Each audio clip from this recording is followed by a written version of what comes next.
Well, very few people knew who I was. I was a Rom, or as commonly called Gypsy. They didn't know I was. You know, here I am sitting with a three-piece suit. I'm a professor from a university. You know, I look like anyone else. You would never know who I am. I didn't come in there with baggy pants and a violin, you know, and I didn't pull up with a horse and wagon. So, therefore, you know, I'm not a gypsy. That's the stereotyping they have in mind. Anyway, we took a break, and there was an older council member who grabbed some of the newer council members, and he says, "Come here," he says, "I want to talk to all of you." He says, "We have to be very careful now what we say, because there's now a gypsy on the council." And he's looking at each one of them, and he says, "Do you understand?" And he looked at me, "Do you understand what I'm saying?" And I looked at him, and I said, "Yeah." And he says, "By the way, who are you?" I says, "I'm the gypsy."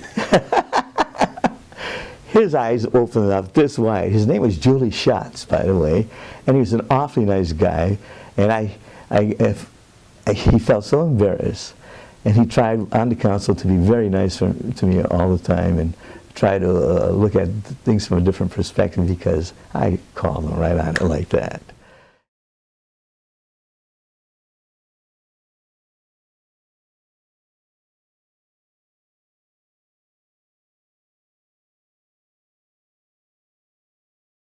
So how did you get involved as an activist or an advocate for the Roma experience under, you know, in the Holocaust of Paramos, sure. Well, some years ago, I have 4 boys. They're Scandinavian, if I could say that right, Scandinavian, and they're Roma, you know. And my son, Corey, who at the time was about 10 years old, was at Barton Elementary School, and in the library, and going through books, and they found this book, Where the Sidewalk Ends, by Shel Silverstein. And in it, he writes these poems, and he draws these pictures regarding the poem. And he had a poem about the gypsies are coming. The gypsies are coming. They're coming to steal you, and they like the bad ones. They pay more for the bad ones, and you know they're coming and they're going to get you if you're bad. So, my son came home, and he was sitting by the kitchen table, and he had this very terrible frown on his face. And I said, "What's wrong?" And he said, "Look at this. This is what the kids think we are. We're fortune tellers." Now, in this poem, they had an old woman that looked kind of like a hag carrying a bag. And this bag, they had little hands and feet trying to punch out of the bag. It was kids in the bag. And she had golden earrings and a babushka and you know, a big nose, and looked very grotesque, almost like a witch from The Wizard of Oz, except she had a babushka. And my son says, "Gee, all the kids know who we are. We're very proud of who we are. And now they're making fun of me and asking me if my grandmother's like this and where we stole." And I was really kind of angry. I said, "Gee whiz, this is terrible. When it affects your children, it really affects you." Somebody could say that to me, and I just kind of wouldn't like it, but I wouldn't think much about it. I just think they're ignorant. But when it hurts your children and they're in school, this is detrimental to your children. And so a good friend of mine who was a lawyer, and he passed away some time ago, I called him. I said, "What could we do about this?" He says, "Well, we could write a letter, but better yet, let your son write a letter to the publisher how it is hurting him in school and the problems he went through." So we did that. And then my lawyer followed up with a letter to the publisher. Now, the publisher was Snake Eyes Publishing Company, which is owned by Shel Silverstein. And he had sold the rights to another publisher who was publishing it, but still they used the name Snake Eyes. We were able to get that publisher, and they were very sensitive to what was going on, especially when they received a letter from my son. And as a result of that, they were going to change it. They told us that they would change it. They didn't realize that there were gypsy children here in America, if you can imagine. Of course they would be. We have been here from the time of Columbus, if you can imagine that. Gypsies, on Columbus's second voyage to America, for gypsies. In those days, if you were a gypsy or Rom, you could be in prison, and you didn't have to commit any crime, but that was the laws in Spain. And they took them, and they used the women on the boats for the soldiers and sailors, and they took the men, and the men were enslaved on the galleys, not on the galleys, but on the boats, enslavement, you know, to sail the boats. And the outcome of that all is that we have been in America longer than many other people. And also, by the way, France had a similar policy, and England had a similar policy when they were settling North America. And some of your Minutemen that fought the British were actually of gypsy descent to help create America. And today nobody even knows that we are. They think we're foreigners that just recently arrived. There are some that have, but there are gypsies that don't even know that they're gypsies. So Shel Silverstein actually wrote this? Yes, he was the culprit? he was the culprit, is right. Did you ever confront him or talk to him? Oh yeah, I did. I was able to get his home telephone number, and through our library here, we had an information. There was a process of they could find anyone in a country or in the world for you and get the information, and it cost you something like $40. And so I got his home telephone number, and I called him, and I told him who I was and why I was calling him. And I says, you know, we are just so, it's so shameful that you're hurting a lot of children. And he says, nobody's going to change my poem, because there was pressure on him to change his poem. Nobody's going to change my work of art. No. And I said to him, well, gee, don't you think it's detrimental to my children and other Romani children to say the gypsies are coming, the gypsies are coming? And show this gross picture of this woman stealing kids. And he said, nobody's going to change my mind. I said, well, why don't you do this? Why don't you put down the Jews are coming, the Jews are coming. They like to get the kids for pennies and nickels. I said, you know how Jews are with money. And he said, that's very racist. And I said, you're damn right, you son of a... And I hung up on him. That was my conversation with Shel Silverstein. And he did change it from the gypsies are coming to the googlies are coming. That was a publisher that did that, not Shel Silverstein, and he was in a rage. And recently somebody's told me that they picked up one of those books. I don't know if it was a newer book or an older edition. Now this happened quite a few years ago. My son is now 36 years old, so he was 10 years old at the time. And they changed it, and the publisher was very sensitive to the issue, and rightfully so, because we could have sued them for damages to our children, even though the freedom of speech. You know, you just can't do that to single out a race. That's racism. And that's what he had done. And the funny thing about it, he's Jewish, and you think he would be sensitive to that. And the fact that gypsies and Jews suffered in the Holocaust, no, it's all about the money and his work of art. So that started me off. And then I thought, you know, my children should know more about who we are. So I started doing research on my own. And I published a paper called Gypsies, a Persecuted Race. And I talked about how persecution developed against them and how it stemmed from the Catholic Church. The gypsies coming into Europe, and the church was very leery of them, thinking that they were a Muslim threat to Christianity, because this is right after the Crusades, and they viewed them as the dark angel versus the white Christian angel. And I talked a lot about this, how the church instituted laws, help institute laws to keep gypsies on the move, or keep them, or imprison them and use them as slave labor. Do you know the difference between a slave and a peasant? A peasant has rights. If he has a grievance, if somebody does him wrong, he can go to a court or some sort of form of law and get they could sell it. They can present their grievance and get a settlement. If you're treated as a slave, you have no rights. They can do anything they want with you. And they were for many, many years. Gypsies were enslaved for over 500 years and were only emancipated about the time blacks were in the United States. Can I segue into, you've already raised an issue I was going to raise later on, and that is Mr. Silverstein is Jewish. Yes. And Professor Hancock has written this, and his experiences. And you've also, I interviewed Professor Löwenthal. Do you know him? No, I don't. He did a book called, about the Holocaust Museum, and he mentions you. He talks about you, and you never saw that book? No, I never seen it. Oh, interesting. I don't, what is his first name? Edward Löwenthal. He teaches at University of Indiana. No. You never heard of He him? never contacted me, never talked to me. Actually, he quotes you, and maybe he got a quote from somewhere else. But what he says is, it's on the internet too. I mean, the book, parts of the book. He says that you had complained when you were on the Holocaust Council Yes. of overt racism. And Professor Hancock has written, I talked to him about some of this stuff, it has to be said that there is also an element of racism evident in the Jewish response. And then he goes on to list some things. So, in Silverstein, could you discuss that? I mean, this is the Holocaust Museum. Oh, yeah. Okay, what's been your experience? All right. My first day at a council meeting, general council meeting, which is composed of roughly 60-some members, I came.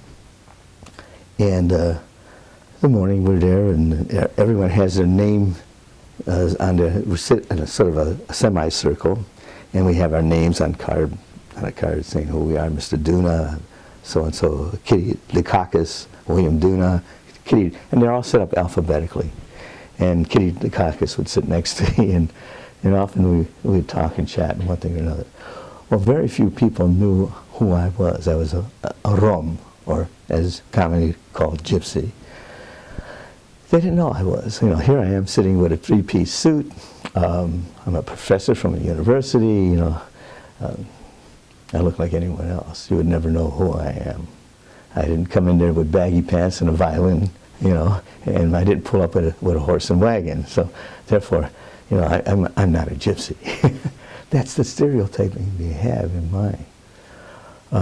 Anyway, we took a break, and there was an older council member who grabbed some of the newer council members, and he says, "Come here." He says, "I want to talk to all of you." He says, "We have to be very careful now what we say, because there's now a gypsy on the council." And he's looking at each one of them, and he says, "Do you understand?" And he looked at me, "Do you understand what I'm saying?" And I looked at him, and I said, "Yeah." And he said, "By the way, who are you?" I said, "I'm the gypsy." His eyes opened up this wide. His name was Julie Schatz, by the way, and he was an awfully nice guy. And he felt so embarrassed, and he tried on the council to be very nice to me all the time, and try to look at things from a different perspective, because I called him right on it like that. And so that was kind of the start of things. Now, at that time, they also were putting together a program for the children that suffered in the Holocaust. And this was sponsored by, oh gosh, I can't remember her name, but she put up the money for it. Her husband was important in Washington. And anyway, the outcome was, I could get all that information. I don't have it. Now we're talking over 20-some years ago. It's quite a ways. All right. Well, anyway, I think no, it wasn't. I wanted to say Mandel, but that's not her last name. No. Anyway, they excluded any information about gypsies. They only talked about Jewish children, the Jewish children that suffered, and they put together this program. They said that all around the country to see what happened to children in the Holocaust. Well, gypsy children were in the Holocaust. And when I went to see the exhibit that they had in Washington, D.C., they had set up this, I looked at it and I said, gee, this isn't right. Many of the medical experiments were done on gypsy children. Terrible things that were, I could tell you some of them, but let me just continue on. And Jewish children, too. But gypsy children particularly were fascinated by their eyes, and they would take this blue dye and inject it into the eye to see if they could change the pigment, the color of the eye. None of these children survived. Can you imagine doing something like that to a child? They were experimenting on them. And they infested them with diseases to see how the diseases would spread. They even took boys and cut their genitals and sewed them up to see if they could make them like girls. They did terrible things. And you see that we have pictures of this in the museum, but they don't identify them as gypsy children. You walk by that exhibit and you say, this is what they did to Jews, because there's no mention of gypsies. And this was in what context? Was this at the museum or where? Yeah, this was before the museum was built. This was before the museum was built. So it was an exhibition related to, Yeah. could you There was an exhibition. It was an exhibition that was touring the country to talk about, and it was sponsored by the United States Holocaust Council. The museum was not built at that time, and they were raising money to build this museum. But so there was a fellow who, you know, I should have written this down, but it's so long ago I didn't, who was the director of that particular program. And I went to him and I said, you know, this isn't right. You don't mention anything about gypsies, why not? And he was offended. He said, well, let them do their own thing. I said, what do you mean? I said, I'm a gypsy on this council, and we were in the Holocaust, and this is sponsored by the United States Holocaust Council, and the mandate of the Holocaust Council is to tell the story about all the people who suffered, not just Jews. Why are we not included? And he was really outraged that I'm, you know, caught. Oh, why am I asking him these questions? And he was really resentful. And if you want, at a later date, I can get his name, but I don't have it before me right now. Anyway, that's an indication of the racism that I was facing. The Days of Remembrance, which is the annual, in April it occurs, remembering the victims of the Holocaust, there was no mention about gypsies. It was only about Jews. And the participants were namely Jews, Jewish survivors, or people who represented their parents that suffered. No mention of gypsies. And as it turned out, when you were appointed to the United States Holocaust Council, they put you on different committees. And they put me on the committee for the Days of Remembrance, which is this affair that happens in the Rotunda in Washington, D.C., and they talk about all the victims, and it's a big thing all across the country. And there's never any talk about, and I brought it up several times at meetings. And I served, this was the first 5 years. I actually served 10 years on the council, which was rare because usually it's 5 years. But the first couple of years I kept asking, can we include gypsies? And they would say no. And the committee chairman, his name was Benjamin Mead, he said, well, maybe in about 20 years things will change. 20 years? He said, well, we haven't even got the museum built, and you know, and this is all prior to the museum being built. And they were doing this. I said, wait a minute, this is not right. And I would always bring it up at our committee meetings concerning the Days of Remembrance.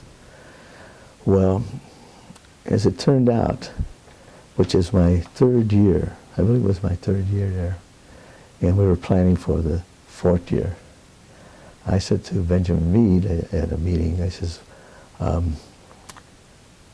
how are we going to include gypsies? But prior to my asking that, somebody on the council said something about the dates. You know, we got to get these dates straightened out, and there's this big argument. You give one little topic, and say there's 10 people there, you have 110 opinions. I fall right into that line. I have no problems voicing things and bending it this way, that way. Finally, they decide on the day and the time and so forth. And then they compliment. One guy complimented the committee. He says, see, if we put our heads together, we can do anything. And that was my lead. I said, well, tell me, if you could do anything, how are we going to include gypsies in this next one? You tell me you could do anything. And they suffered in the Holocaust, and the mandate says we have to represent all the people, and they're never represented. Well, how are we going to do it this time? And there was dead silence.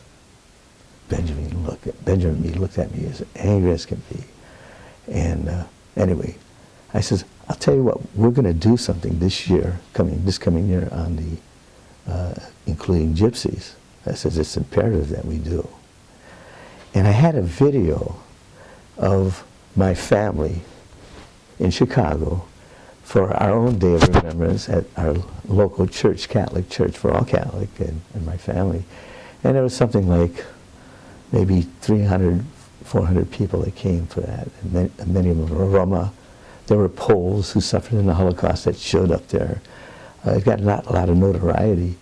And we had an orchestra playing, a gypsy orchestra, something like 50 musicians with no music in front of them, playing music of our people that we play for years, for centuries. And my sister sang, and it was very beautiful. The children lit candles. And I showed them this. I says, look, these are people. This is how we celebrate the days of remembrance. And we also included what happened to Jews. Why can you not do the same here? When it's a mandate, it says you must. And nobody said anything. Well, as it turned out, went home. Benjamin said, well, we'll talk and we'll think about this. And I didn't want to create waves, but I thought, you know, enough is enough. And I remembered when, before I got appointed, how I got appointed. It's an interesting story. Have you ever heard, did Ian ever talk about it? Who? Ian Hancock, did he ever mention to you how I got appointed to the United States Holocaust? Well, the Holocaust Council was started under Carter, and he put up money for it. And by the way, do you know how it really got started? All right, I'm going to give you the information. People don't like to hear this, many Jews. Well, you hear of the AWAC planes. You know what AWAC planes are? These are these planes which had sort of a radar dome on top of the plane, and they would fly around to see if any aircraft or whatever is coming in. And Saudi Arabia wanted to buy some of these AWAC planes to protect their oil fields, because they felt that this is vital to them, their oil fields, and they wanted to buy them from the United States. Now, we get a lot of oil, and have been for a long time with Saudi Arabia. We have good relationships with them because of the oil. And it was in our best interest to protect those oil fields. And so what had happened was, Israel heard about this and said, hey, Carter, if you do that, then Arabs, all Arabs will have a strategic advantage over us, and you'll never get elected. We're going to put the screws, we're going to stop you. That's what they were telling him.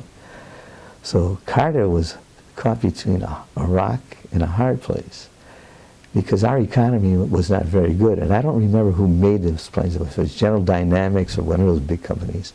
And they employed a lot of people, and we needed to sell, and they wanted maybe 4 or 5 of those planes. And it was good for us, and it was in many ways because of our economy, and it was good for us because of the oil. But Israel didn't like the idea, because they thought it might be a strategic disadvantage for them, and it wasn't.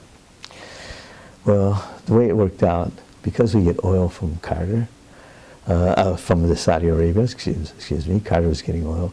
It was very important that we had to provide. There was a lot of pressure here in the United States to provide those planes for the reasons I mentioned. Our economy and, you know, this and that, we're protecting our oil interest there. And Israel knew it was going to go through. So what they were able to get out of Carter was additional monies to build new settlements in the occupied territories of the Palestinians. And in addition, there was another group that was looking for monies to start this museum in Washington, D.C. And Carter looked at that and he said, well, that's a win-win situation. And, you know, it'll build under him, that'll make him look good to the Jewish community in the United States, that he, you know, he's sympathetic. And so he gave his nod to go ahead with that, and it passed through Congress like that. And they had a mandate saying that they would tell the story about all the victims of the Holocaust. Well, that was a catchphrase there, because they weren't really looking to tell a story about all the victims. They wanted it to be exclusively about what happened to Jews, almost like a shrine in a sense. And the outcome of that was there were people who were arguing, saying, hey, we can't tell the story unless we tell the story about all the people. And Elie Wiesel was not in favor of having gypsies on the council, or gypsies included, for obvious his own personal reasons. And the outcome of it all was there were some Jews that wanted the story told, especially about with gypsies. One of them who wanted the story told was Simon Wiesenthal, the Nazi hunter. He knew the story about gypsies, and he was very much in favor. He felt that we had never had a voice, our story wasn't told, and this was not right. He was a very just man. In fact, when I got appointed, he sent me a telegram congratulating me. And he did not like Elie Wiesel, I could tell you that. And he had made quite a few comments about Elie Wiesel as an opportunist, and Elie Wiesel got recognition. Now, I'm probably saying things that I shouldn't, but when Reagan came into office, Reagan went to Germany to a cemetery where the German soldiers died, and there were SS men buried there and one thing or another. And Elie Wiesel was working for a newspaper, and he's told, he was writing for them, and he said, gee, don't go there, because if you do, you're honoring, people who were running the concentration camps, and this is a terrible thing to honor these people for the terrible things they have done to Jews. And but it was already set, and Reagan just went, and the outcome was Elie Wiesel was now in the newspaper saying this is not right, and there's a lot of news about it, and you can pick up the periodicals about that time, it'll tell you exactly what I'm saying. And the outcome was he was noticed. So when they were starting this council, getting this council going, they put Elie Wiesel, and he had a lot of recognition. That's how he got on there. But he did not like gypsies, and it was in his mindset not to include them. And he made many statements saying that only one race was singled out for complete annihilation, and that was the Jews, which was not true. And that made these historians bristle, saying, wait a minute, what is he saying? You can't say this. People are going to come back at us and say, hey, you're distorting the truth. And then he won't believe anything then of what we're saying at this museum. So, and Simon Wiesenthal was just outraged that he would say such things, and this is not true. So that we were told to the Roma people that we should protest because of these things that are happening. And as a result of that, there were a group of Roma that went in front of the White House with signs saying, now this is when Reagan's in office, signs saying racism on the United States Holocaust Council, because there was no museum at that time. And they were walking up and down and handing out flyers and some of the statements that Elie Wiesel was saying. And so it looked really bad on Reagan because he's now in office. So now they're desperately looking for a token gypsy to get on that council. And at that time, I had gotten in touch with Ian Hancock, and I never had any intention of going to Washington, D.C., but he had informed me what was going on, and so I was calling Washington, D.C., I was calling the White House, I was calling the council and saying, hey, what is this that you're not including gypsies? Why not? I thought to myself, well, gee, if we can make a publishing house turn around and change, why can't we change Washington too? And I was calling him once a week, and other people were calling too. It wasn't just me. Well, lo and behold, the council decides to have sort of some little get-together with us, an acknowledgement of the Roma, and here are grievances. And it wasn't the full council, it was just a small panel, which was headed by Elie Wiesel, to make Elie Wiesel look not so bad. See? That, as I look back on it, at the time I didn't know all these things that I do now. And so we go to Washington, D.C., and it's the first time I met Ian Hancock face to face. We had talked over the phone for months, maybe about 6-7 months. And he would send me a lot of information, what was going on, and he was up to date on everything concerning the Roma and the Holocaust. Well, we come there, and I go to this meeting. It was held in one of the Washington, an old courthouse in Washington, D.C.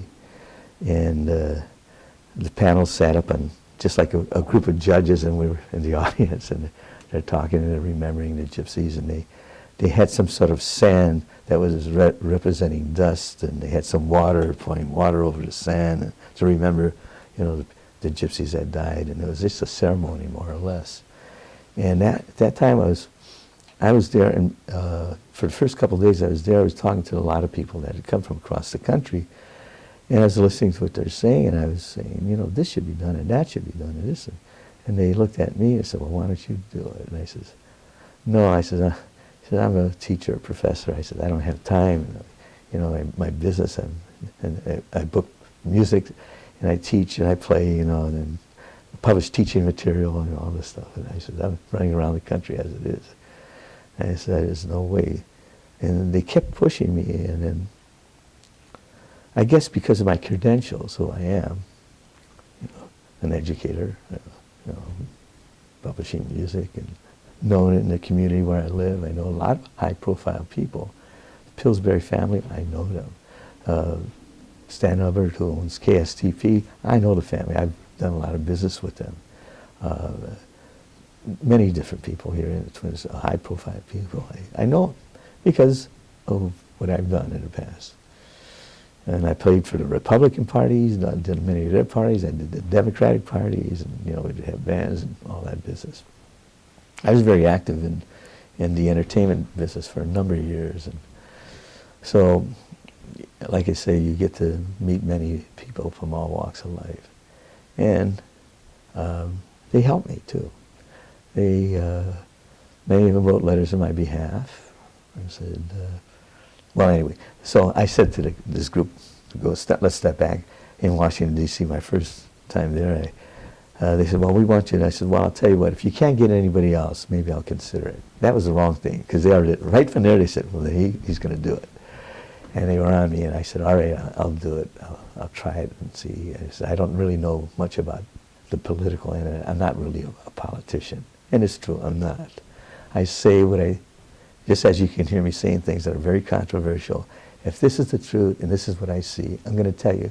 I'm not going to color it up to make me look like I'm everybody's friend. In Washington, D.C., that's what people do. It's very plastic and very phony. It's like Hollywood. What you see with me is what you get. And if you don't like it, I'm sorry, I'm not changing to be like you. I won't do that. And so, everybody in the Twin Cities knows who I am. If you say Bill Duna and they know of me, oh yeah, Bill Duna, he's a gypsy advocate and a professor and whatever I do. And they don't look down on me because I am a gypsy. Because if they do, I don't have the time of day for them. Right. Could you elaborate on Elie Wiesel? Has he ever said things offensive directly in your presence? Things? Or, no. No? He's a politician. You know, he has to bend with the wind. Well, while I was there, he was on the council. Before I became appointed, he was on the council. Then thereafter, there were some changes made. And I guess I got appointed about maybe 2 years after Wiesel left. And that's another story in itself. I promised not to tell the whole story, but he didn't leave because he wanted to. He left because there was a problem. That said, that's all I'm going to say. Revolving around you? No, not around me. It was something that they were doing that, and I shouldn't even say that, but anyway. And if anybody wants to question me, then I'll bring it out. If it becomes because I learned a lot the first couple council meetings. You make it sound like it's the mafia or something. Well, I could tell you it has to do. No, I can't even tell you that. It's not the mafia, but there are some things. Anyway, and he set up a trend that the next fellow was doing, and they actually got the next fellow. They didn't get Elie Wiesel. So, yeah. In your view, then, do you think Wiesel was a racist, or at least he did racist things to them? Yeah, I do. In fact, he wrote a book called Night. And in that book, he mentions how this particular capo, who was a gypsy, now a capo was a prisoner also, just like there were Jewish capos, there were gypsy. If he was a big guy, you're going to be the capo, and you keep these other guys in line. And if you don't, then we're going to really make your life miserable. And he got a little bit more food or something like that, you know. So there were Jewish capos, many Jewish capos, and there were some gypsy capos. And this particular building, I guess, there was a gypsy capo, and Elie Wiesel's father wanted to go to the bathroom at night, or at a time which was not allowed, and he was going to go, and this gypsy capo said no, and I guess hit him, and because he hit him, and I don't know to what extent he hit him, but he did. Elie Wiesel says this in his book: "I will never forgive them." And he tells it that it was a gypsy comment. I will never forgive them. So what does that say right there? He hates gypsies because of what happened to his father in that concentration camp. And he was very, and that's in his book, Night. So I'm not making this up. Buy the book and you'll read it. Unless they take it out because I said it.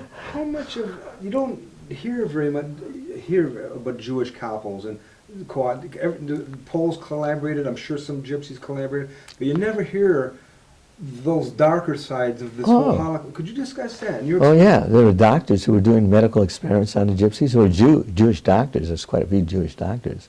And they were working, and because of that, then their families that were in the camps and themselves, they got treated a little better. And they were performing some of the things under, these terrible people. But they had no choice in the matter. And that's mentioned too, by the way, in some books.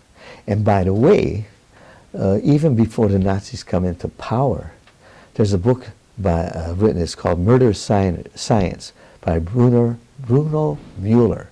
And he talks about the experiments that the Germans were doing, not the Nazis, the Germans were doing on gypsies before the Nazis come into power. And some of those doctors were Jews. So this thing about what's terrible these doctors are doing, hey, there were some Jewish doctors that were doing the same, but once the Nazis come into power, and now they're in the prison camps too. Well, let me ask you then, I've spoken with a lot of people so far, and some Jewish commentators who say things similar to you're saying, and the issue of the Holocaust in terms of Israel, and what's your sense, there's a lot of discussion about the Holocaust, how the Jewish community, most of the Jewish community, emphasizes that the Holocaust was unique to Jews and Jews only, and it's important in terms of the politics of Israel to get defense. Could you elaborate? What's your sense of all that? It is not unique to Jews. The same things that happened to Jews happened to Gypsies. The same thing that happened to Gypsies happened to Jews. This uniqueness thing was started with Elie Wiesel. It's unique. The Holocaust is unique. So it puts everybody else aside, so we only talk about what happened to the unique people. No. It happened to, everything that happened to Gypsies happened to Jews. Everything. Children, medical experiments, they were murdered, tortured in many cases. Men, women, children, families, all annihilated. Terrible experiments done on adults, on women. The same experiments were done on Jews as Gypsies. So, is that unique only to Jews? No, the same thing is happening to Gypsies. Their children being killed and murdered, Nazis taking the babies and smashing them in a wall, both Gypsies and Jews. Is that unique only to the Jews? No. It's politic talk to make you believe that the Holocaust is Jewish, because it was a Jew that came up with the word Holocaust, meaning a fire of, and they resent that we say that we're in a Holocaust. They said, find your own thing. So Ian Hancock came up with the word poramos, which means a devouring. But why? It's an event that everyone in the world knows. Why do we have to change it to give this uniqueness that they want, which really is not true? Everything that happened to them happened to us. And by the way, when I came on the council, this is something else. I like to kind of keep in order, but I'm jumping now. Oh, please, it's fine. When I first came on the council, I met Dr. Sybil Milton, who was the head historian, and she and I became very good friends. And she says, I agree with everything you're saying. I'm so glad you're here because we want so much this information to come out. And she shared with me information. She gave me information. She said, I want you to hold on to this. And she showed me a picture of the very first concentration camp. And it was not for Jews. It was for Gypsies. And it wasn't a building. It was just wagons surrounded by barbed wire and German shepherd dogs with soldiers walking around. And it was a containment camp, if you want to call it that. It wasn't a building. And they were living in their wagons, these people. And they already have that. And she says, this is the first. She says, we believe it's could be 1933, or it could even be 1932. But you got to remember, they were already getting gypsies and imprisoning them before the Nazis came into policy and into power. And that policy continued while the Nazis were there. So this whole thing is, it was the Jews first and everyone after, is absolutely not true.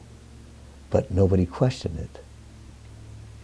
We didn't have power. And the reason nobody has questioned it, Roma haven't questioned it, is because of education. First of all, in Europe, they're denied education. Did you know that? For many years, if you're a gypsy, you couldn't go to school. You had to say you're something else. And then, if you found out you were a gypsy, you could be expelled. In fact, even today, in some of the schools in Europe, like Slovakia, it's been in the news, in Slovakia and the Czech Republic, Amnesty International has found that if you're a gypsy child, you have to go to school for handicapped kids automatically. No matter how intelligent you are, that's what they do. That's what they were doing. But now, since Amnesty International and some of these other human rights organizations were making people aware of it, we have been on top of them, and they have changed that policy. Now they're allowing these kids to go to school, and they're actually setting up special programs. But as a rule, if they can get away with it, they're going to send that child of yours, if you're a gypsy child, to school for a handicap, because they don't want him to advance. If he does, move up the economic ladder, that will push other people out who are not gypsy. So that's an example of what was going on throughout Europe prior to the Nazis coming into power.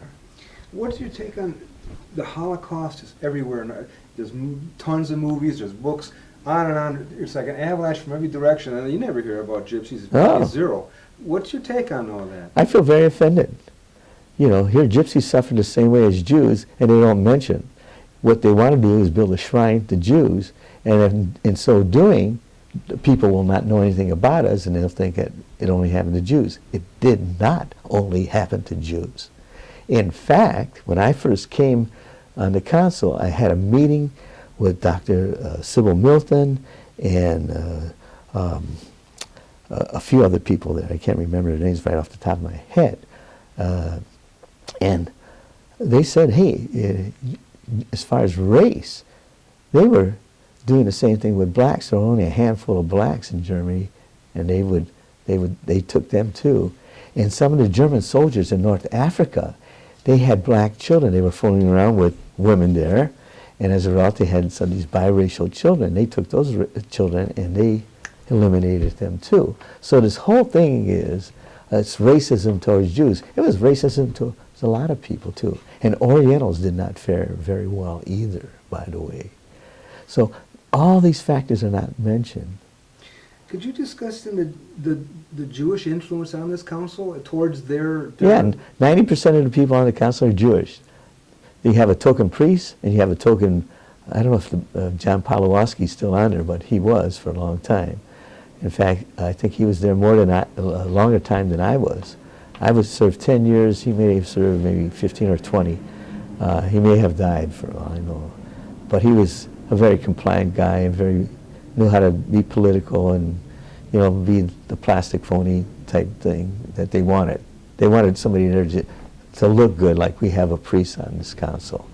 But he couldn't get be an activist or say, no, I want to do this or that. Where I just said it the way it was, and they didn't like that too much. So 90% of the council are Jewish. And Jewish. They advocating always for their own agenda? That's right. Could you elaborate on that, please? How? Well, this Children's Museum is a great example how they did not want to include anything about the Roma people. And then what happened was they said that they would, and this exhibit was going to Chicago at the one of the museums there. I think it was a historical museum, or one of the major museums there on Lake Michigan. So it just so happened Ian Hancock and I were in Chicago at the time, so I said, let's go to this thing. And we went there to see the exhibit, and they told us that we would be included, and there was no information. They didn't figure that we would go to this exhibit because it was moving around the country. I figured, well, we'll tell them that it is. And there was nothing. And we called the director of the museum. So what's going on here? we were told that they were going to be included, and he didn't know. She didn't know it was a woman. I didn't know anything about it. Nobody has said it. We didn't put this together. It was the Holocaust Museum that did, and we're just giving it the space and an opportunity for people to see it. They lied to us. When I came back I called Washington the same day, and I talked to Sarah Bloomfield, and I said, Sarah, hey, we're here at this museum where the exhibit is, and there's no mention, a thing mentioned about gypsies. And we were told that there was going to be, and there's nothing. What's going on here? And she was very apologetic. She said, I don't know, I'll look into this and one thing or another. Anyway, that was the outcome of that. And then I was told that later on that they were going to include it. And what they did is they put one word. They had all these things about the Jewish children, example of this child and that child, this child, this child. And then they had one word in the beginning when you walk in. This is what happened to Jews and this, that. And by the way, and also gypsies. And that was it. But there was no information about what gypsy children, or information for, as they did with Jews. Jewish children. This was Sarah Blumenthal or Ida, Shapiro or whatever the child's name was. And they have all those pictures. They have the pictures of the children in the museum. I've seen them up in their archives. They know who they are. And if you see these kids, they're not like you think, some kids in rags. They were really well off. Not all gypsies traveled. Gypsies were sedentary, and they were trying to say that we were vagabonds traveling. Well, many of them owned businesses and had money. They were very successful in what they were doing. My own family made instruments and played music. That's where they made their money from. And they were very good at what they did. They even lent money out. They were like the old loan sharks because they had the money to lend people. And I'm not saying that they were crooks or beating up people or anything like that, but they had money, they had wealth, and they would put it to work for them. Just like Jews were doing, by the way. They were doing the same things. So you said earlier that some images that are portrayed as Jewish sufferers are really gypsies? Did you even say that? Yes, before? that's right. Discuss that, please. Oh yes, there's a picture there.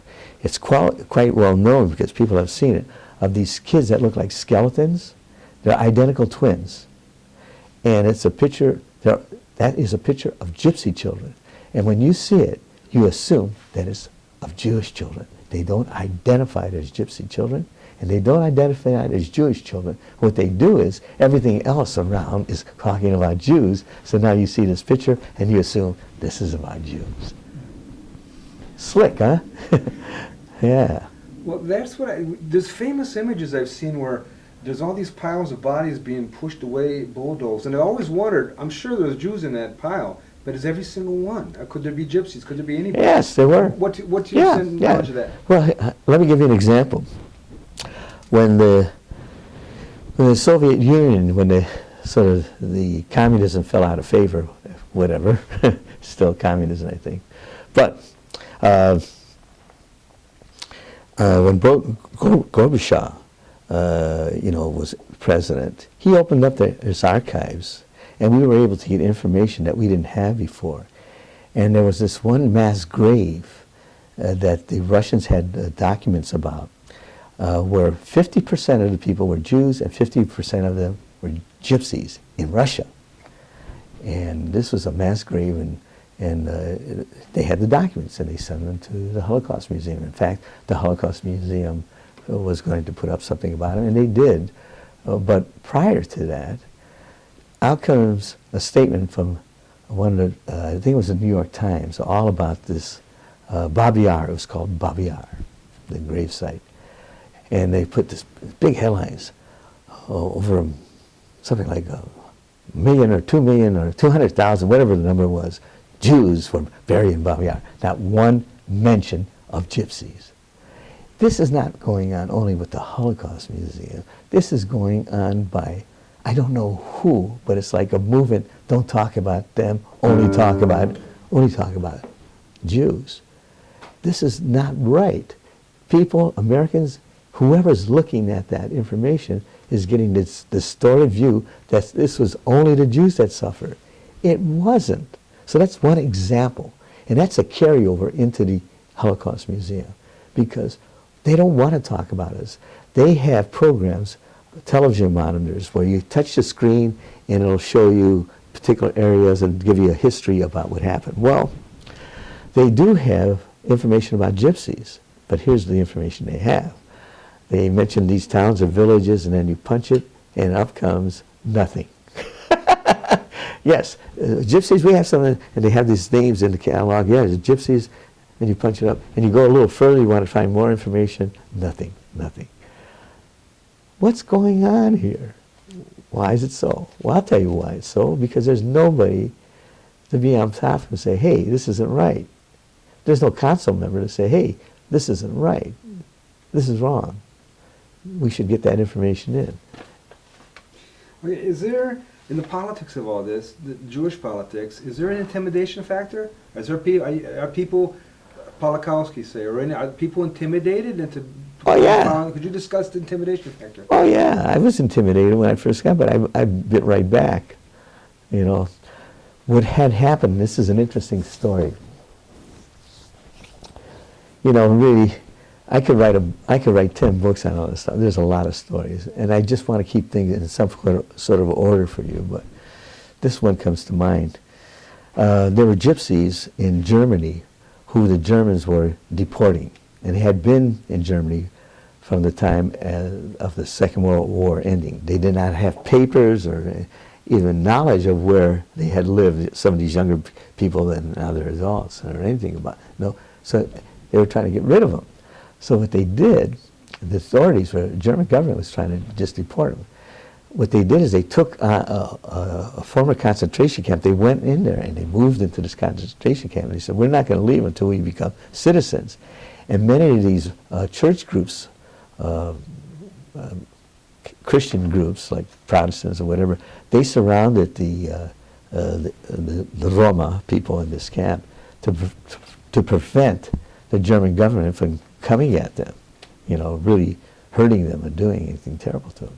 And it got a lot of notoriety, and we found out about this. I found out about it here. And at one of my council meetings, we're in Washington, I brought this subject up. And we had here a petition to present to the German embassy in Washington, D.C., for the council members to sign, stating that this is terrible when you consider gypsies for victims in the Holocaust, and now you're deporting these very people who have been there because of the Holocaust and all this history. And I mentioned that, and boy, this one fellow came up to me, and he was really angry. He says, you can't go to the German embassy and do this or that. That's my grandson and my son. Anyway, let's go back here. So I had this petition typed up for them to sign. There were some people that signed. They came willingly, but many of them did not. And I thought everyone would sign for this. And Kitty DeCaucus said, well, I'm going to sign it. Why not? We can't let this thing happen again. Can't let the German government think they could do this. And out of principle, a lot of them signed it. But the others that didn't, and I want to say the fellow's name was Bill Lowenbrog, but I may be wrong, so don't quote me on that. It's some time ago. But he was very resistant, and he says, you don't represent the gypsies. You can't do this. I said, what do you mean I don't represent the gypsies? And I'm the only gypsy on the council, and I'm fighting for all these things, and he's telling me I don't represent. He says, no, you don't. He says, you're just appointed here. You don't have no say-so on these things. I was so angry, to tell you the truth. If the guy would have raised his hand at me, it would have given me an excuse to punch him right out. But I didn't. I figured, well, I got some of these signatures, and we went over to the German embassy, and we presented this to the ambassador, and he was very apologetic, and he had this food there for us, cookies and tea, and he says, come have some cookies. And you know something? I couldn't. My wife was with me. And I said, well, go ahead. I said, I don't care. And we had a couple of people from human rights organizations. Amnesty International was there with us. And I says, no.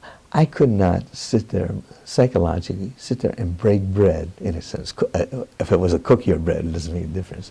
And have tea with somebody who's persecuting our family, our people. our people.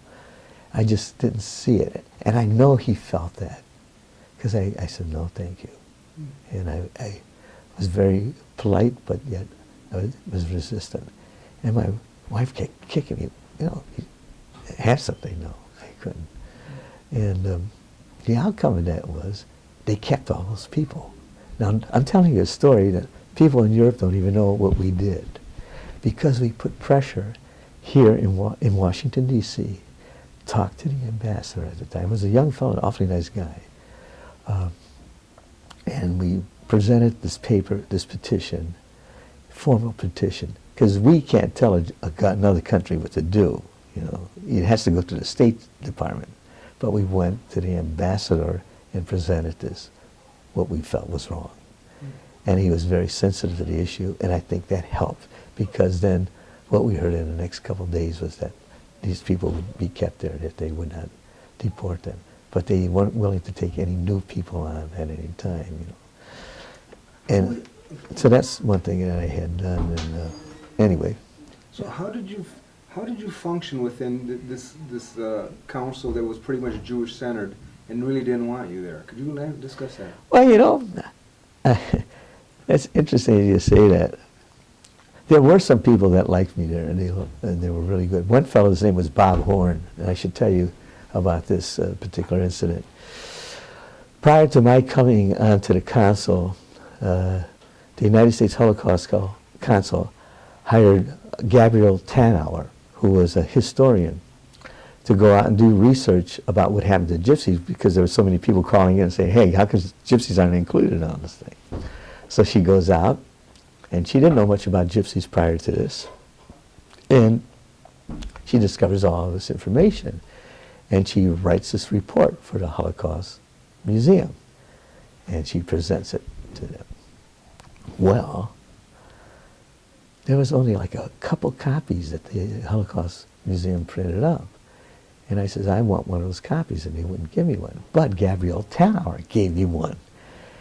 And I told Bob Horn, who was also appointed at the same time, I said, look here's documentation, and they don't want anybody to see this. He said, what do you mean? And he had he was a lawyer, by the way, and he had a printing company of his own. He says, I'll print up all of these for you. And he did. He printed up something like 60, 70 of them. And I come to Washington, and he had it shipped to me. And then I put some covers on them, and I took him to this meeting, and I passed them out. I told him, first of all, I said, I have this report, and I want everyone to have a report, because there's only one or two here, and nobody knows about what happened, and you are council members, so you have to know. And many of them came and they took it because they didn't know what was in it. They wanted to see. And some probably didn't like it, but they still had to know what they didn't like, So the word is out, now they know. And that was because of Bob Horn wanting to do that for me. So there were people there, not all of them. And there were staff of the museum that were very sympathetic to our cause, and they knew what was right and wrong, and they supported me. But the guys at the top who were running everything didn't want it. And they were trying to put the screws to the people on them. Michael Berenbaum did not want information about Roma. In fact, he would write some of the speeches for some of these guys, and he wrote that one race was singled out for the Holocaust, and that was Jews. And I called him on it right at one of the meetings. I said, what is this? Like, one race. That's not true. Gypsies we're a race of people. We're singled out. He said, well, we're not saying that the Gypsies weren't singled out. We're saying that there was races, there's different races, and one of the races were Jews. I said, no, you didn't put it that way. He's trying to cover his tracks. And so, but they left that in because they already had printed up all these brochures to be sent out with the calendar of events and all this thing. Anyway, so Michael Berenbaum and I talked to him and I kid around with him, but the bottom line is he knows he has to watch his punches with me, and I have no punches to hold back against him, and he knows that. I'll tell you another story. This is a little sidetrack about Michael Berenbaum. I'm glad that this is being documented. I go into the men's room, and Michael Berenbaum's in there, and he comes out of the stall. And I came in a little late, so I had my shaver, and I was shaving, and I just caught the plane in the morning, and I just rushed down there, and I didn't even get a hotel room. And I just came in with my luggage, put a shade in. And he comes out. He said, "Hey, how you doing, Bill?" and everything. And then he looks in the mirror straight. I said, "Wait, Michael, what are you doing? Aren't you going to wash your hands?" I said, "Don't you wash your hands?" I said, "Don't shake my hand if you don't wash your hands." So he turns on some hot water. And I thought to myself, "You son of a gun." That's Michael Berenbaum. So smart that he's not smart. Why is it, in your view, why is so many in the Jewish community unwilling to hear your story? Why? What's the bottom line of this? It has to do with the Showa. Did Ian mention that we went to California? They had us come out to the Showa Foundation. I don't remember that. But well, the Showa Foundation was put up by Spielberg, and what they wanted to do was go out in Europe and get the survivors and get their stories on videotape and what they went through and all that, because these people are all dying off. And they had contacted me and Ian Hancock, and they wanted us to be a part of this. I said, fine. And then they said, well, we're not. The question came up, are you going to do videotapes of our people? And he said, no, what we want them to do is tell us stories about what they know about Jews. So I says, what? You mean you're not going to tell our story, but you just want to use our people to tell you what happened to Jews? So when we got there, one of the guys that was the director there, the very first, we meet one another, and it's around lunchtime, and they want to buy us lunch, and they're ordering for food to come in, and one thing and another. And again, it's kind of informal, and this fellow's talking, and Ian asked this particular fellow, now Ian probably remembers me. You got to remember, I'm 70 years old now. My mind is not where names, and I will never forget a face, but names have always been a problem for me. Unless I write it down and remember it. And I'm dyslexic on top of it, so I'm going to write it right, I'll get it wrong. Anyway, he was the director there, and Ian asked him, he said, well, tell us, do you believe that gypsies are also part of the final solution? We're part of the final solution? And he said, no. And that kind of set the thing. And when he asked him, well, why? And he says, I don't know, but it's no. I said, will they be included? Then these questions came up. Well, are you going to tell the story of the gypsies? What happened to the gypsies? Are you going to ask them? No. And so all of that came out right in that meeting. They were just using us. And I was sitting there with my jaw wide open. I couldn't believe it. And here I come to this meeting to be spit on. Now the food comes and they want us to eat. Oh, eat your sandwich. I said, no, I can't eat that. No, I said, I'm not hungry. I would not eat. Again, I would not break bread with them. It's a matter of principle. And I'm a gypsy. We were supposed to be the scum of the earth. We steal, we cheat, we do everything. I live by a lot of principles that other people don't. And I wouldn't do that. And I says, Ian, could Ian and I talk? We went outside to talk. He said, what do you think about what's going on here? This is terrible. He said, yeah, it is. So no matter what we said, they just sat there as a group of men, and there's a couple of women there taking notes, and they wanted us to furnish them with names and all that. So we said, well, we'll see what we can do. And that's how we left it. They flew us out there, paid our hotel to come in there, and try to use us, spit on us at the same time. That's how I felt. So what's going on? Why is the Jewish community like this? What's your view of why? Well, that's a question you should really ask them. I have been. Yeah. What's your sense from your experience? Well, it has to do with the whole thing, the Showa. The Showa is an event which happens to the Jews, which means it's like a great catastrophe, and it only happens to Jews, no one else. Well, the fact of the matter is, the Holocaust did not only happen to Jews, it happened to gypsies the same way. So they want to move us out of the picture so that it makes this religious event centered only on Jews. It makes it look like this is really the event that we're talking about, the Showa. But it isn't. See, when rabbis, many rabbis have a problem with this that are very, very strict. I don't know if it's Orthodox or whatever it is. They don't want to be talking about gypsies because this is the Showa. This is something that only happened to Jews. So it comes from that religious base. And when you look at the Jewish faith, the religious base is very strong.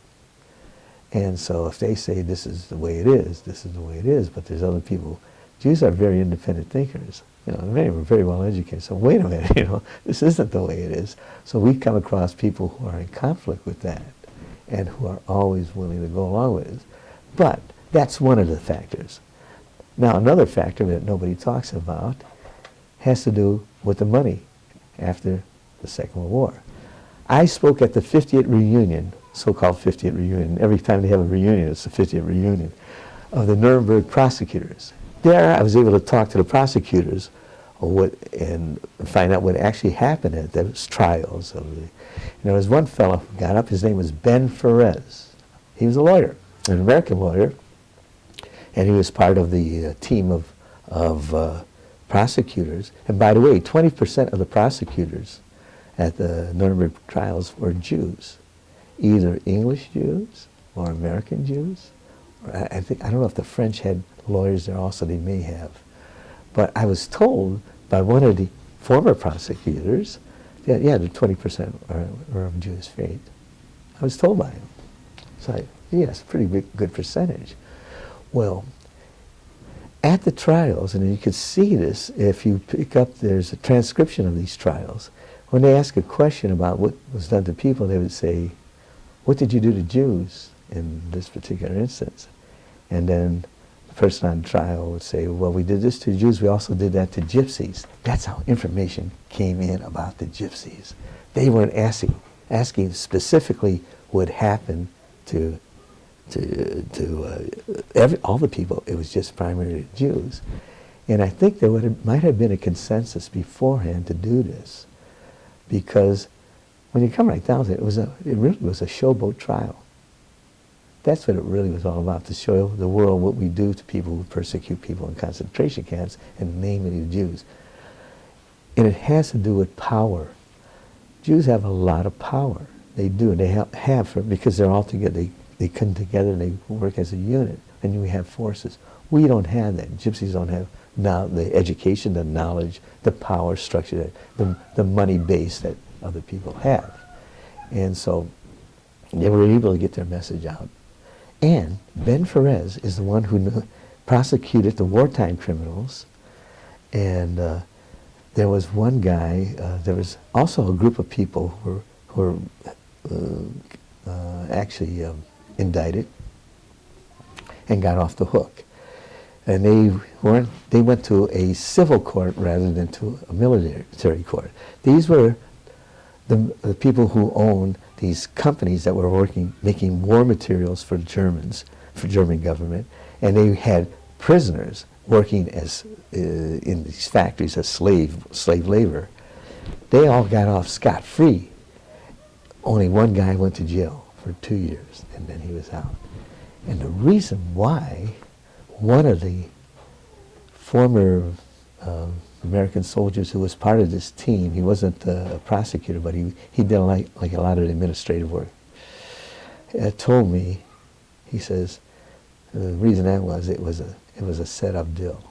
What do you mean, set-up deal? He said, well, Ben Ferez negotiated the reparations, and he said who would go be indicted as a wartime criminal, or had to go to a court like a German court, a civil matter. It was like a civil matter, and he determined that. Now here's the deal: all these guys get off that had the money to pay reparations and whatnot, and Ben Ferez negotiated the reparations, and he reparated that 90% of the reparations, and you can see this in the books, it's not me saying it, look it up, you'll see for yourself. 90% of the reparation money will go to Jewish survivors and 10% to the United Nations. The rest of the people got a big zero. If you wanted money, you had to go to civil court and fight for your rights that way to get any reparations back. And some gypsies did, some Poles did, but most of them didn't. Now, that's the truth. 90%, they all suffer the same, but 90% of the reparations went to Jewish survivors and 10% to the United Nations. Fact. Could you just discuss this issue? And I'm getting this from other people. The issue of Jewish power to tell their story and effectively squash yours completely out. The issue of the affluence, the education, the will, and all that. Could you discuss what you ran up against? Now I'll tell you. At the same meeting, this Nuremberg prosecutor, Ben Perez, was there starting around. He wrote a book, and he had his book out there for sale. And he's starting around, and he and his wife are there. And he's saying, you know, I got those military guys. I was the one that got them. You know, he's really proud of himself and all this thing. And then I asked him about the reparations. And I said, Ben, how come gypsies didn't get reparated too the same way as Jews did? He says, and he looks at me, he says, well, they didn't have any power. That's what he told me. They did not have any power. So they didn't get reparations. But I said, wait a minute. We're the United States, liberty and equality and justice for all. He says, no. He says, it's about power. And he had the power at the trials. 20% of the prosecutors were Jews. And he was negotiating the reparations. And there's the power. We were out. So we didn't receive anything. So now your other question was, what about this whole thing? Why do they do this? Why? You know, you have to ask a Jewish person, hey, if these are all the facts, why is it that you don't include gypsies? Do you think you should? You ask them, do you think they should be included? And if you don't, tell us why you think they shouldn't. They have to answer that question. I cannot answer that question for them. There's so many people out there. And I would not dare to generalize, because if I do, then I'm just as bad as they are. Well, let me ask you this. This comes up all the time for anybody who's critical about anything, and I've talked, including Jewish individuals.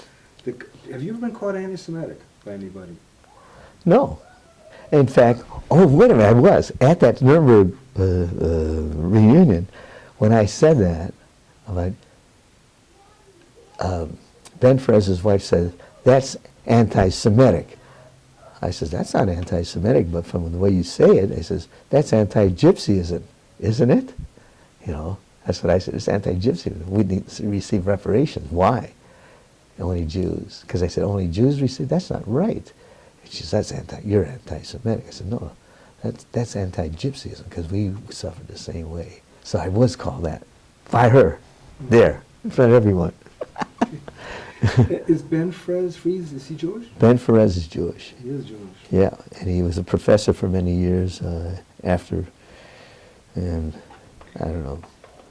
So from what I'm gathering, you saw pretty much systematic racism against the Gypsies on that council. Yeah. Could you elaborate on that, generally or specifically? Well, I mentioned about the Children's Museum. Till today, they don't have any information there regarding them.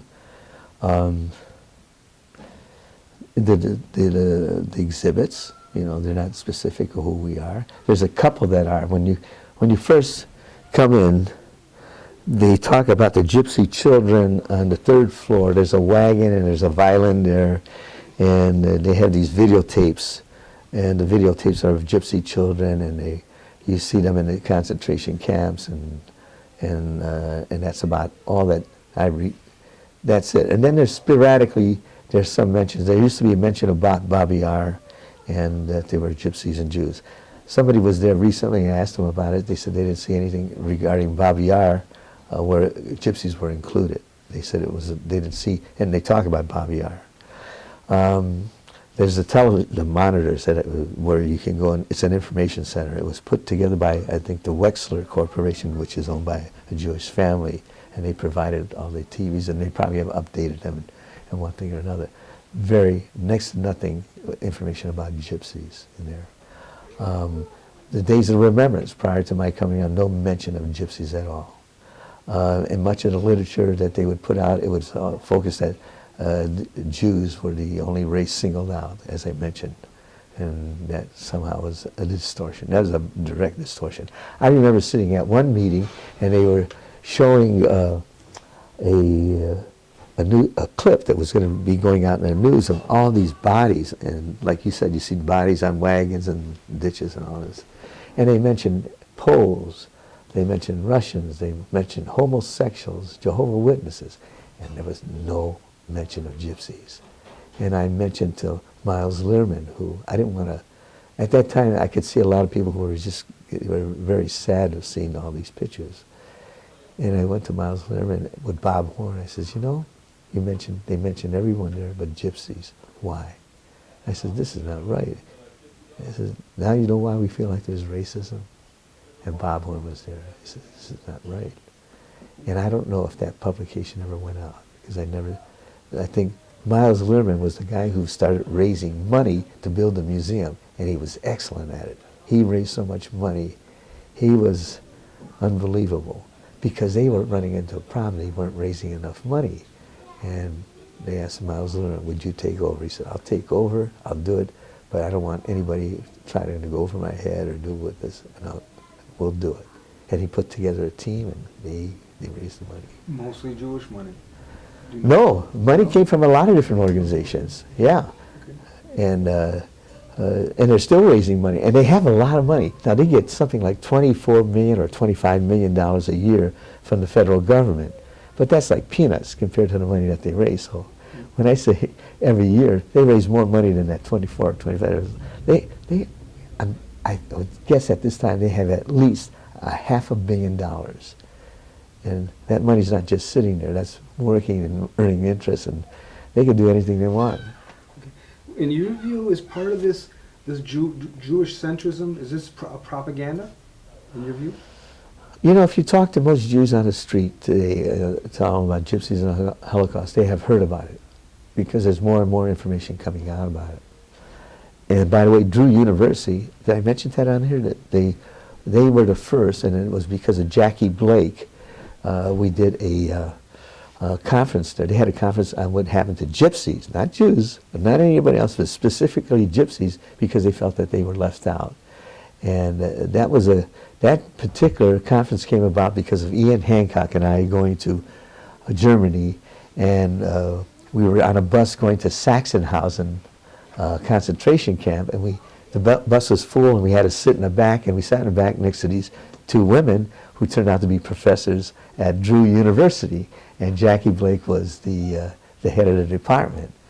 And I asked her if they had have any information at their school about gypsies, or they talk about it. She looked at me with this weird face. Gypsies? What are you talking about? She didn't even know that there were gypsies. And here she is, chairperson of Holocaust Studies at Drew University.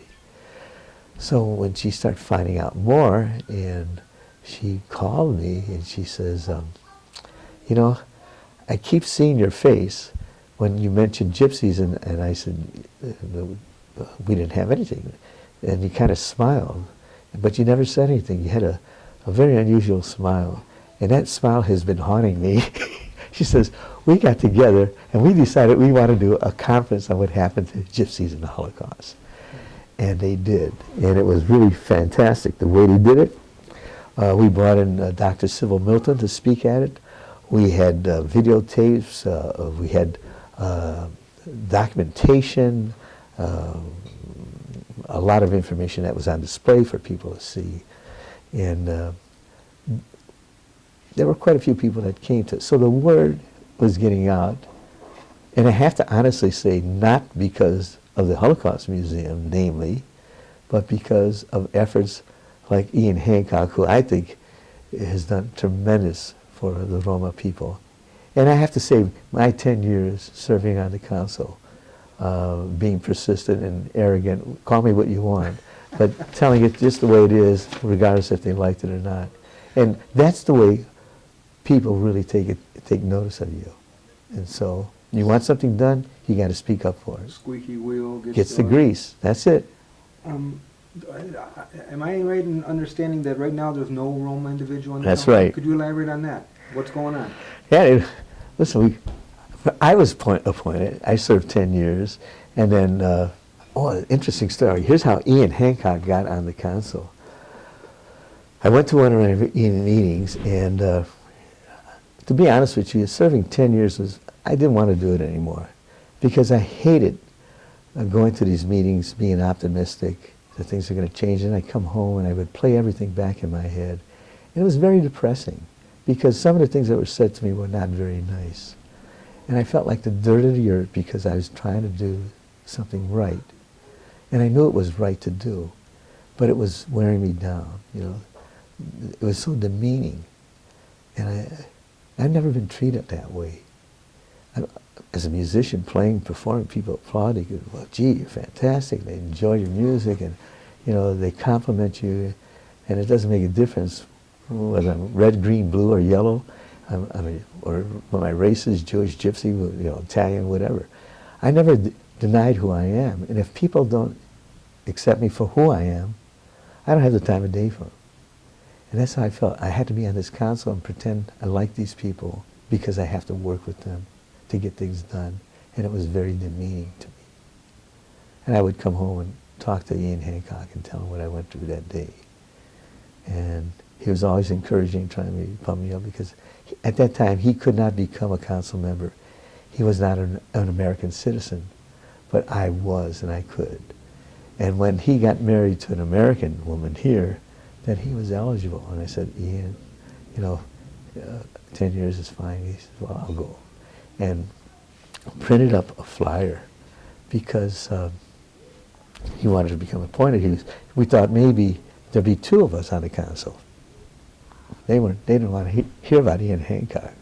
They said, we'll get some, you know, another. They didn't want Ian Hancock.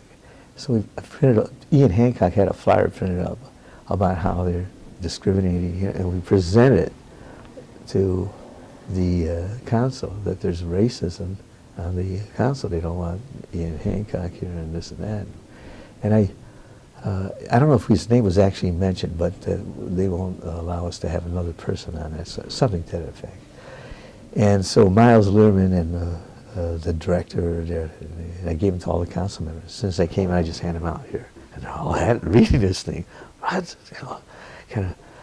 So they didn't like it, but now the word is out. And I said, I told them we're going to distribute this, we're going to send it out to the media, but I want you to see it first. Racism. Yeah, we wanted to see, I want you to let you know that this is going to go out.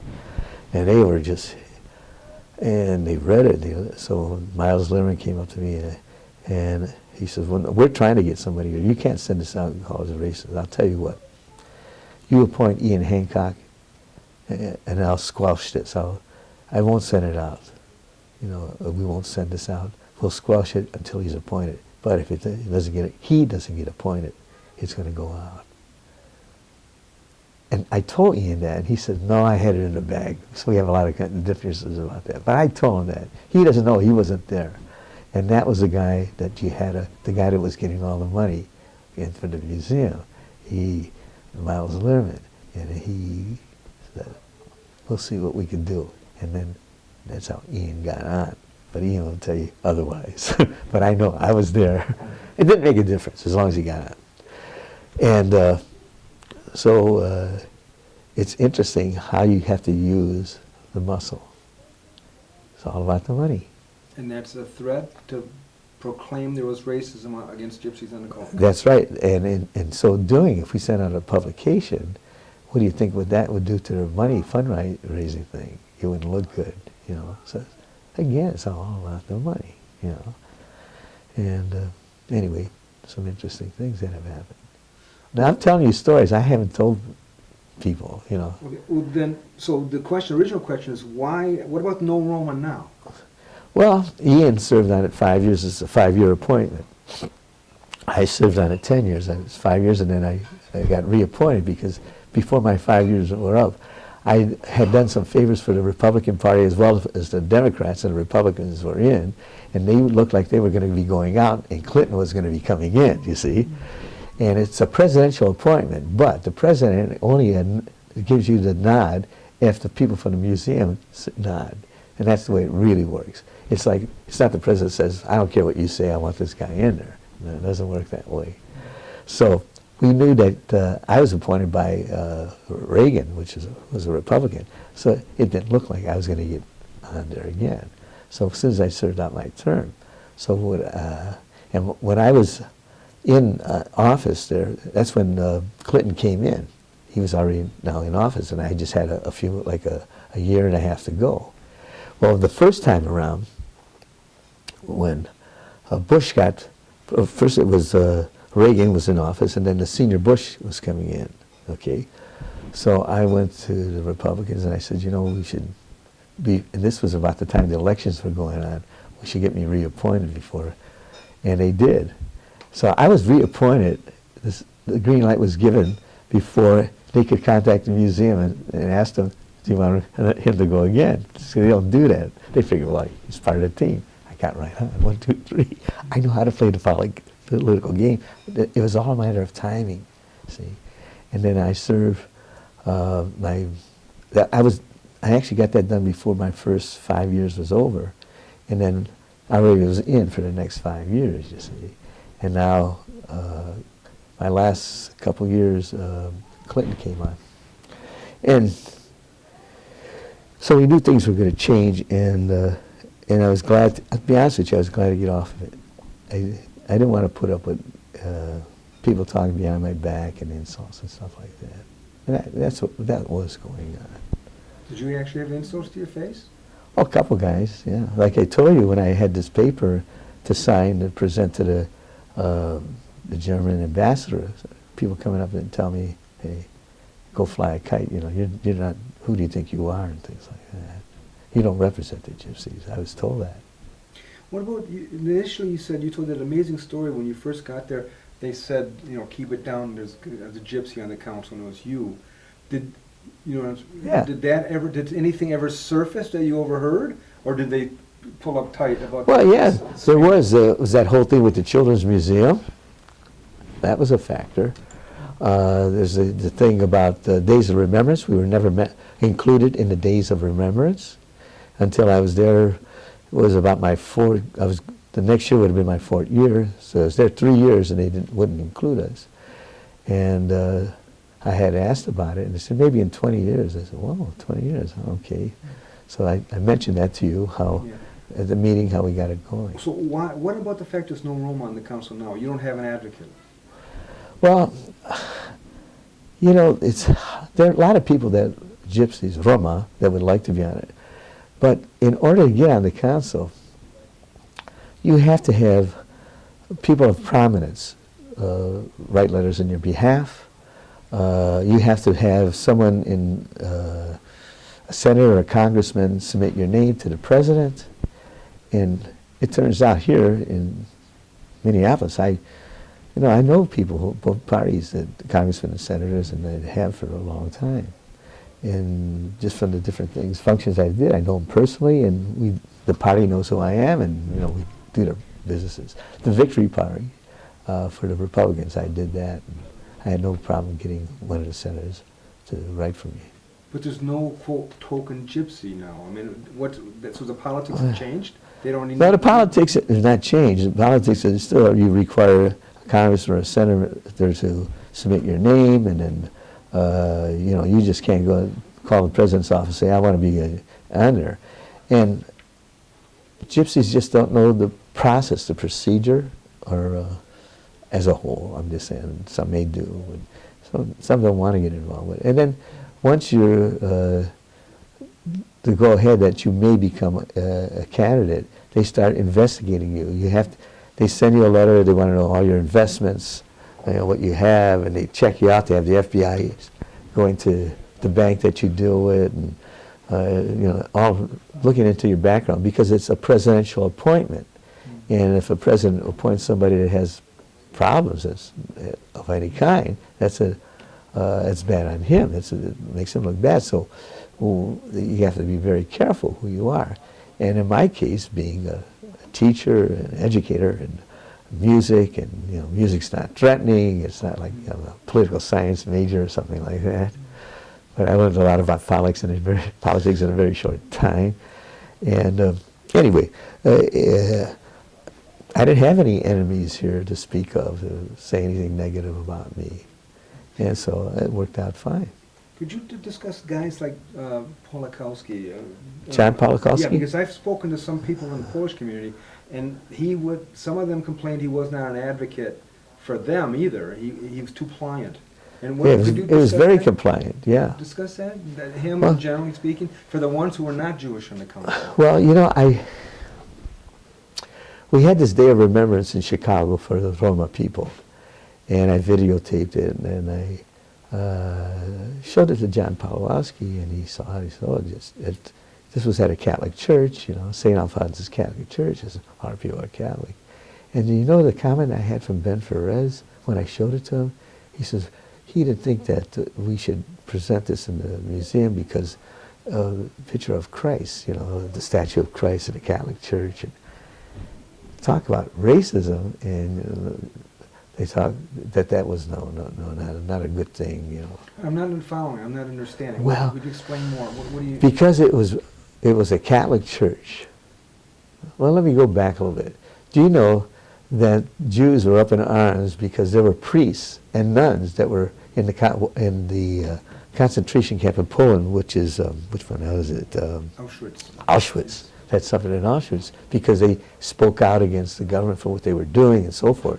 They were in prison, and they wanted to put up a memorial for the Catholic priests, and they wanted to put and nuns a cross there. And Jews got up in arms and said, "You can't put a cross there. There's so many Jews that died." Why? Because the whole thing about the racism towards Jews or what happened with Christ and all that thing. So that never came to pass where they could put up a cross. So that was a carryover when I said we should show this for the museum, that gypsies were Catholic. And I was telling John Pawlowski this, and I had told Ben Perez earlier that we'd like to have this here to include that. And he said no, because of the statue of Christ and all that in the church. No, they didn't want to do it. So you couldn't have the church associated with sufferers of the Holocaust? Yeah, he got it. Could you elaborate on that?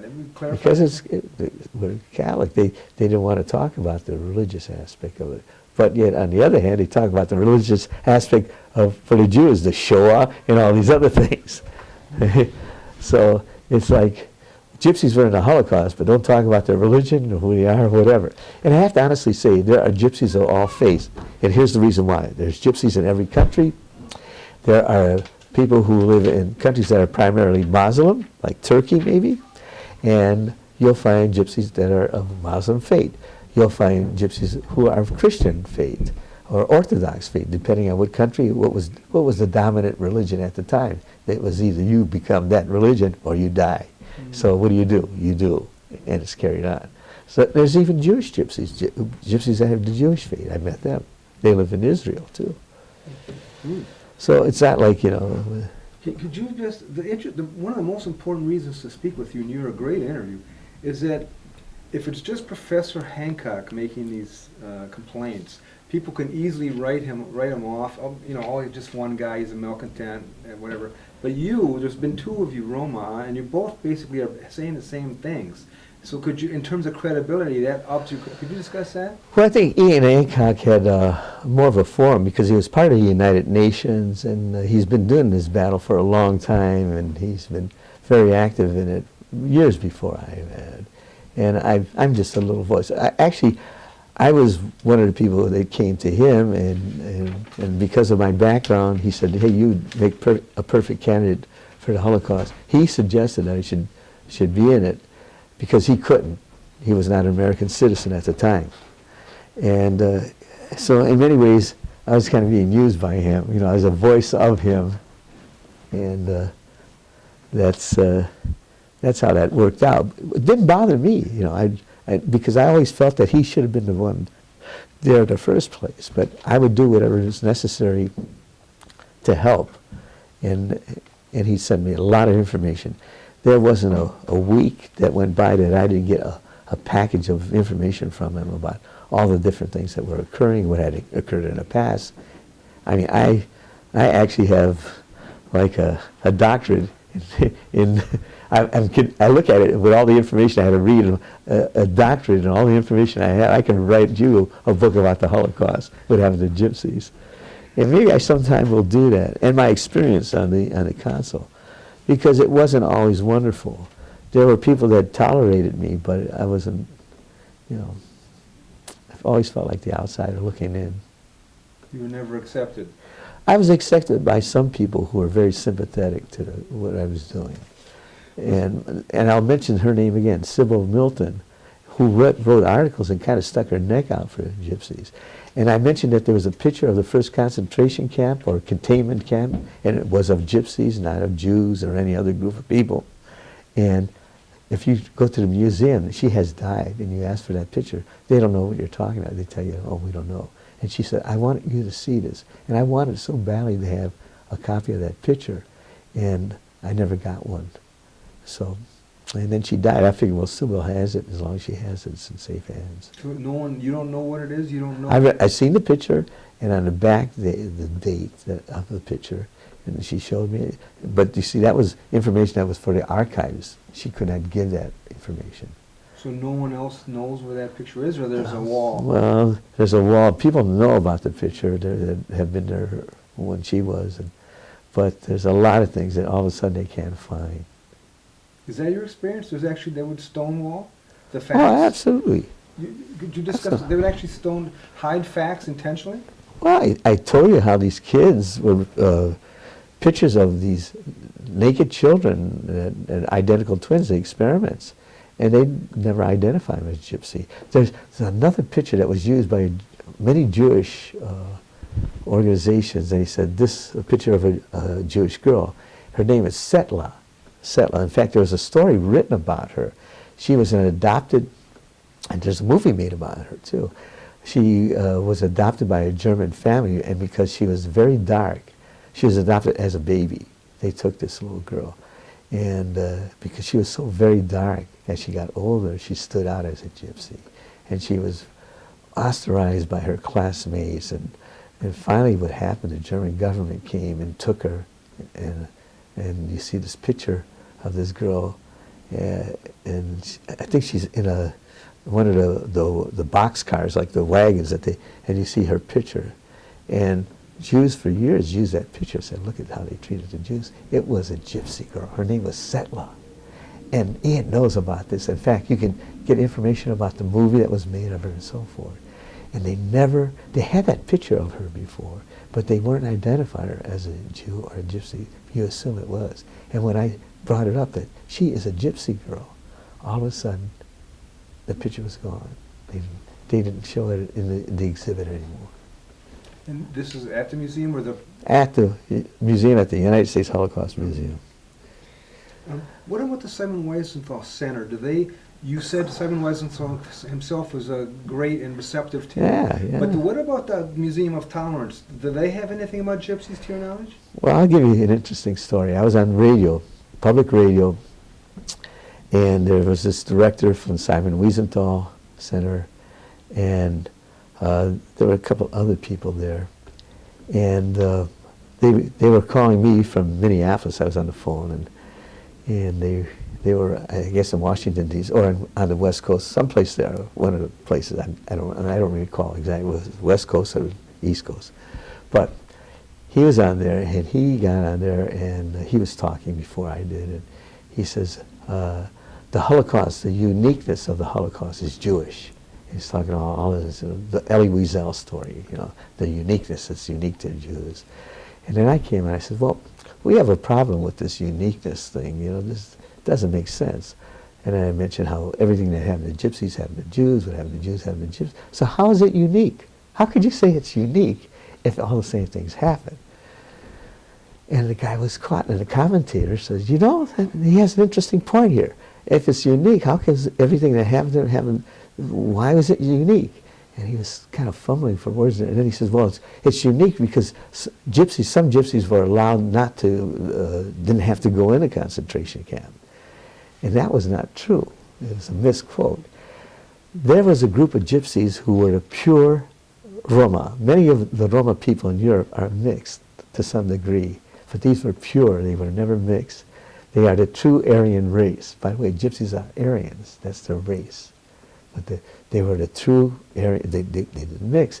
And they wanted to keep them. The German government wanted to keep them, not send them to concentration camps, to do further experiments and let them alone, check their lifestyle, what is it like, and all this. But that never happened. That was a proposal. It never happened. But on the other hand, there's a group of Jews that got off. So I said, well, that's ridiculous. It never happened. But there was a group, I said this on a radio program, of Jews that did. They let them go, and they were not in the camp. So not all Jews wound up in the concentration camp, as he had stated, on this program. He said, all Jews wound up on it. I said, no, the German government let. And I didn't have the information before me.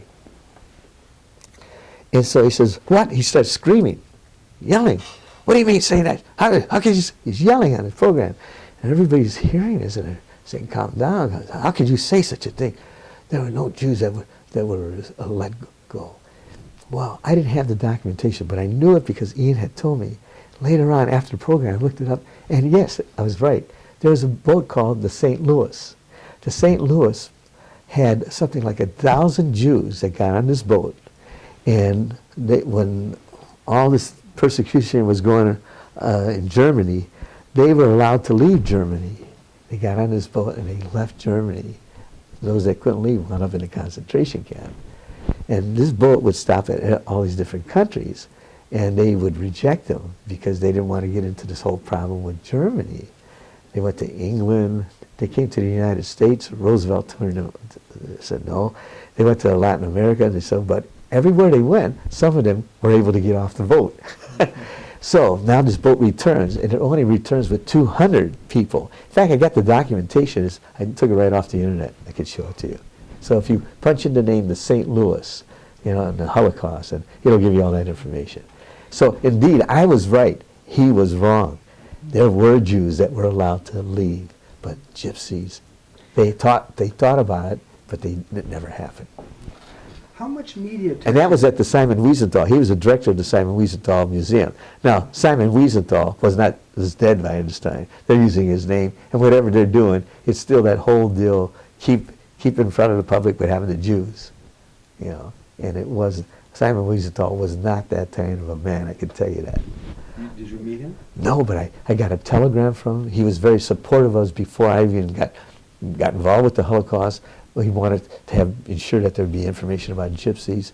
It was through him and other people like him that we were able to get together a group of people to protest with signs saying racism on the United States Holocaust. He was a real straight arrow, but Elie Wiesel was not. What about the Wiesel Center then? Do they actually have Gypsies in it too now? I have no idea. I've never been there. I'm going to have to go. Have you ever gotten media attention for, have you ever had the chance to speak all the truths that you are telling me on the media or anything? I'm not a showboat guy. This is like, it's like amazing stories you're telling me. Well, I could tell you things that other people don't know anything about, like how the museum got started. I told you it was because of these AWAC planes wanting to be sold. Now, there's a lot of people who know about it, but nobody talks about it.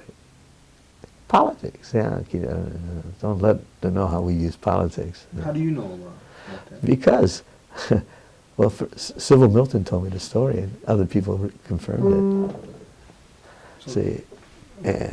So I know. Okay. So Carter never came to the museum, did he? I don't know if he has or hasn't. I don't know.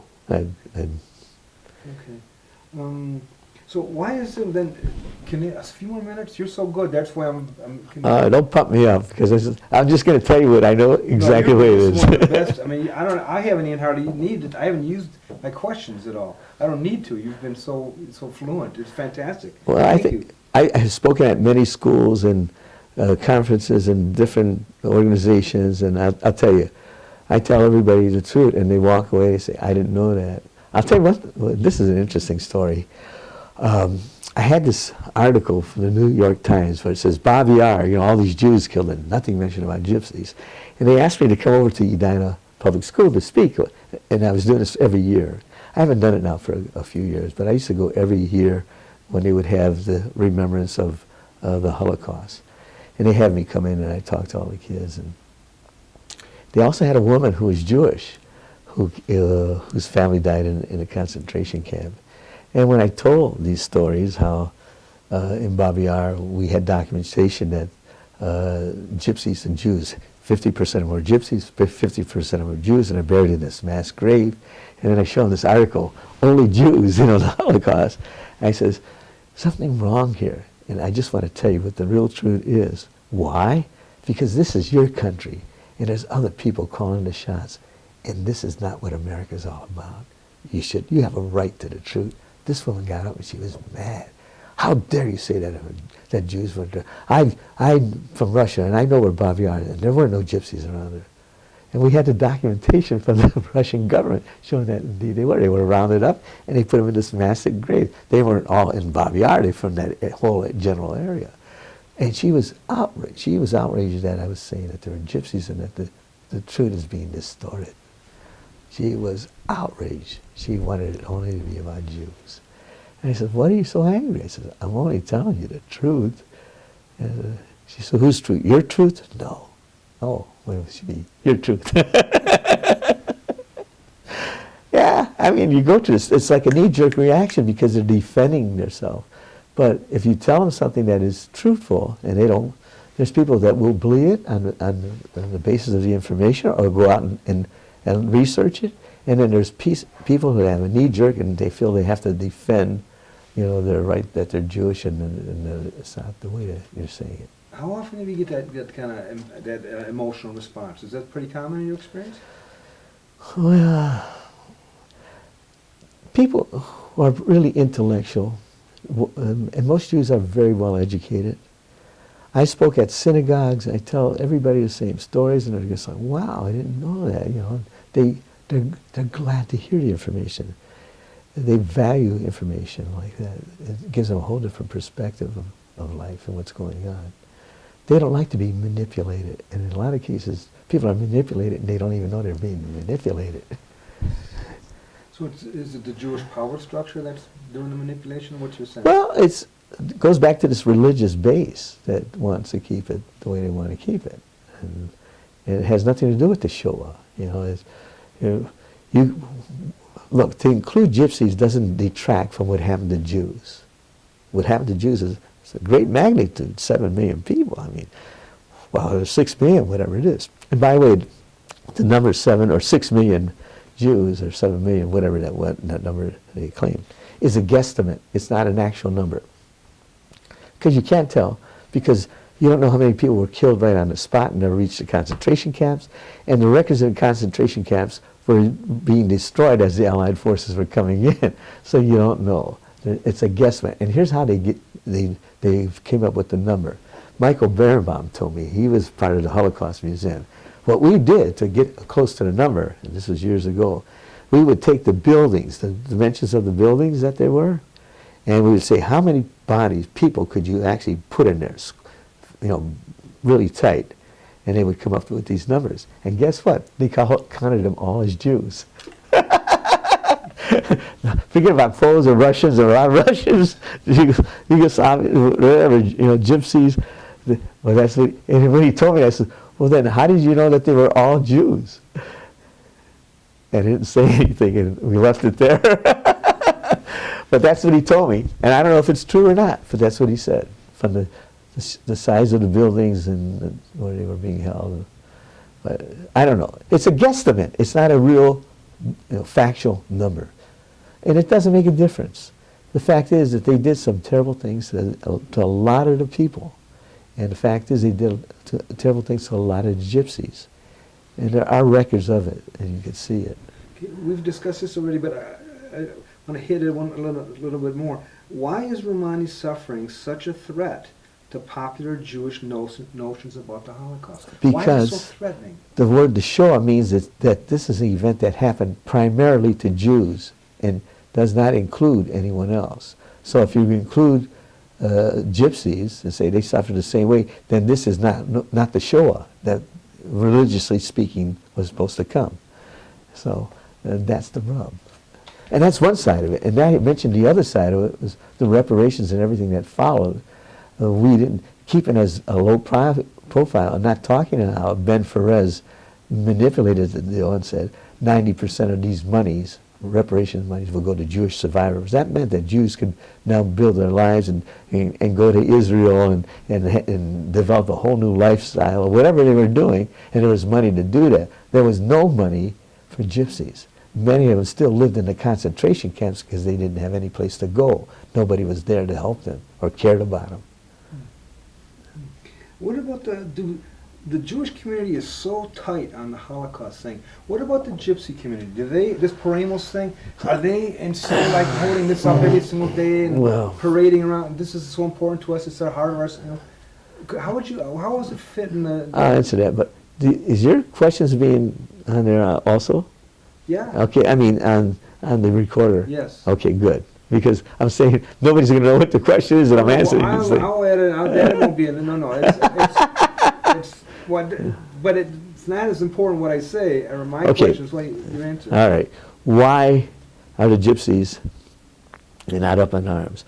Well, first of all, a lot of them, after the war, before the war, let's go before the war, they were always being persecuted, you know, all the time. This is an ongoing thing. This isn't something that just happened during the Holocaust.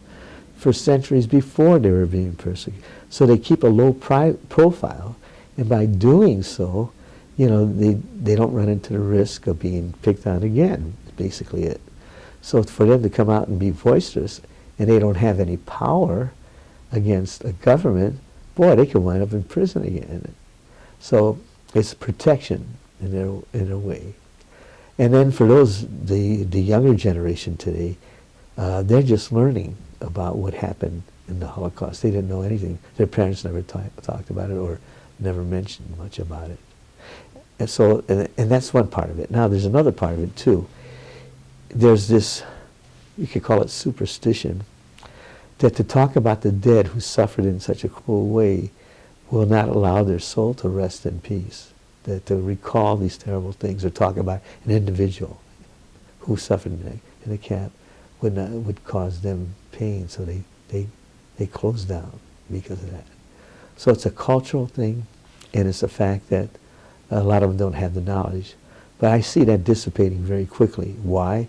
Because anytime you bring technology into any societies, and let's face it, in Europe, in the United States, we have the media, television, you know, the internet, there's so many, the telephone, the communications are so much different.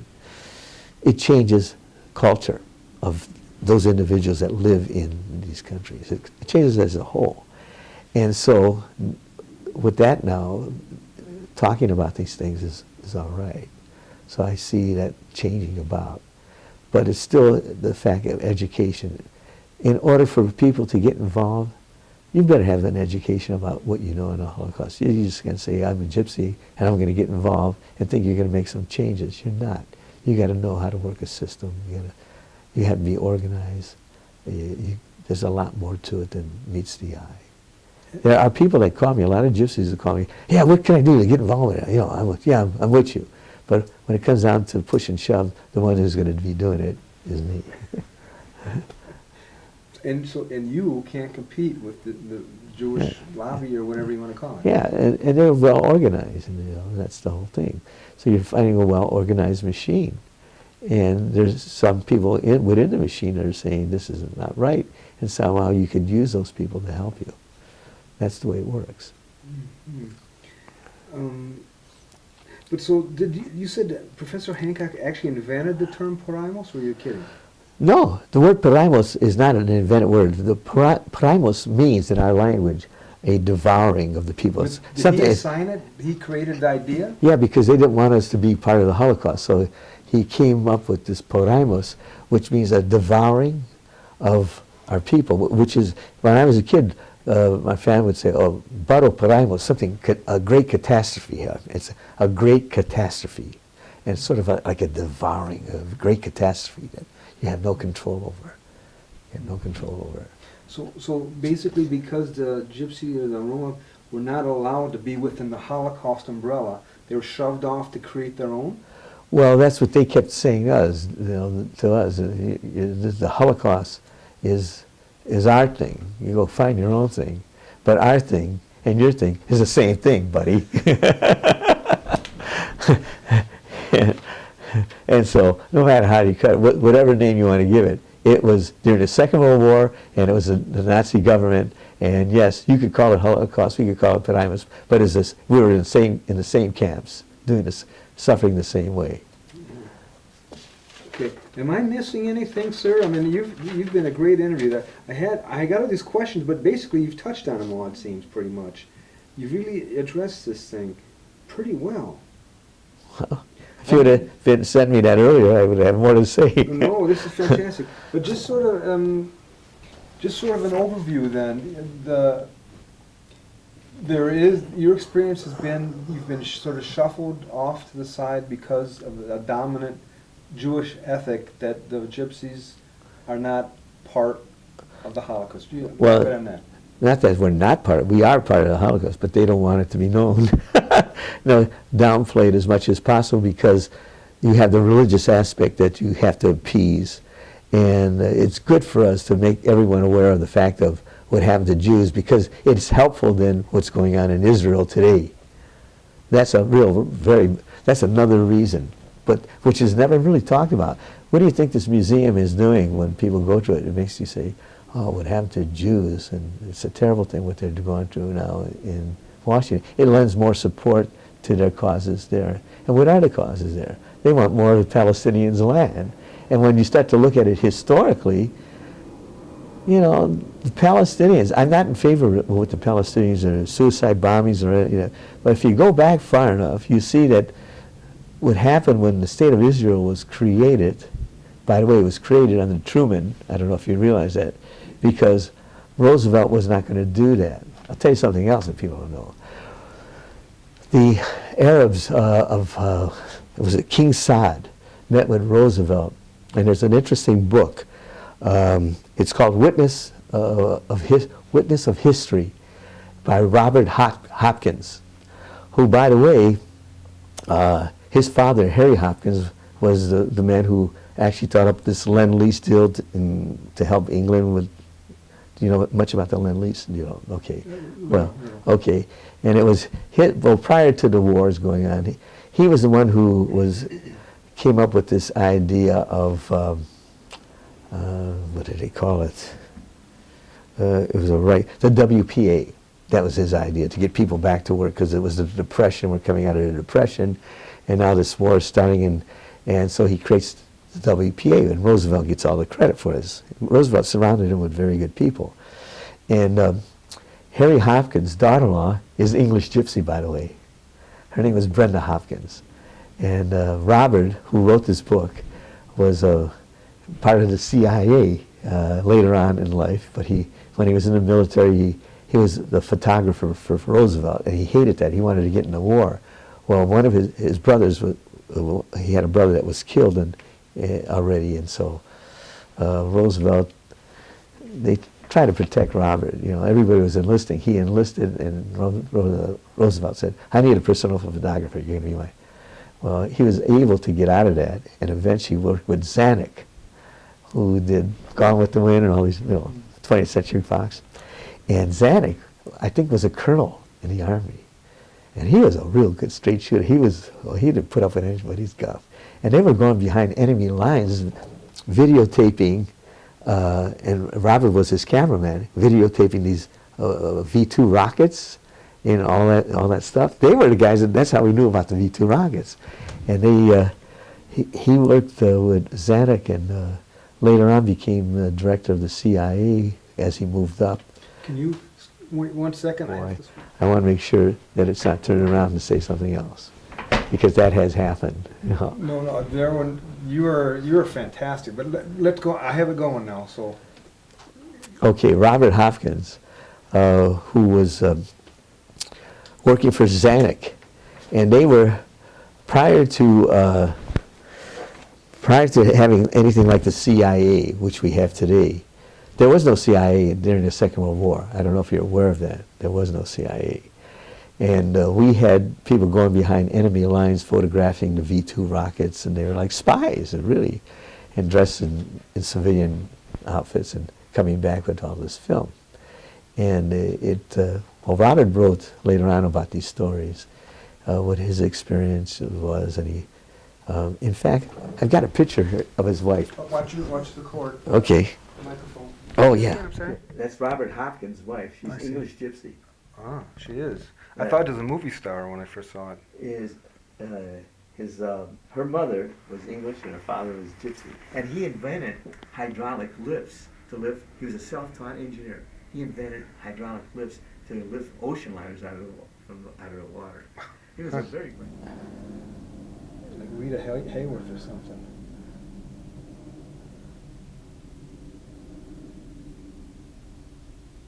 Okay, thank you. Now, what I was saying about Robert is he was with the CIA, and then later on in life, he started writing about his life and so forth. And in this book, Witness of History, it shows Roosevelt meeting King Saud of Saudi Arabia. And they were concerned that once the war ended, the Zionists were going to take over Palestine. And they didn't want to see that happen because, you remember Lawrence of Arabia and all that, the Palestinians were there. They were there for centuries, and they felt that these people would be displaced, and they had a dedication to these people. And Roosevelt promised him that that would not happen. Well, Roosevelt dies in office, and in comes Truman. And Truman now is inundated with all kinds of, oh, look at what happened to the Jews in the Holocaust, and this and that, and they have a right to, there was a Zionist movement here in the United States, and it was led by the Rothschild family in England. They had the money behind them. You know who the Rothschild family is? From King Arthur's day, they were the people, Ivanhoe, and they put up the money for the king to get out of, he was being held as a ransom, and they put up the money and all that. Well, the Rothschilds had businesses all over the world. In the United States, I mean, they are huge, that whole family. And so they were initially, they sponsored the Zionists, and they wanted to have, they wanted to have that back as Israel, state of Israel. Anyway, so what had happened, Truman is in office, and now he's looking at all these things in a concentration camp and putting all the focus on what happened to Jews. Not talking about gypsies or Poles, but this is, look at what they did to Jews, look at what they did. And he agrees that they should create the state of Israel. And under Truman's administration, that's when the state of Israel is created. It's about the same time now that the war trials are going on with Ben Perez, and they know that that country is going to become the state of Israel, and they're going to need money, a lot of money. That's why all the reparations went to Jewish survivors. So there's all these factors that build up to benefit the new state of Israel that nobody talks about. And I'm talking about it now will probably create a lot of resentment towards me. And it's not because I'm against Israel or this or that or one thing or another. I'm just telling you the way it really happened. And if you don't like it, check it out for yourself. And if the facts hurt you, that's the way it is. Do you know the work of Norman Finkelstein? Do you ever hear of him? The name sounds familiar. What about him? Very controversial Jewish guy, and he's talked about this subject. He got in trouble big time for talking about some of this stuff.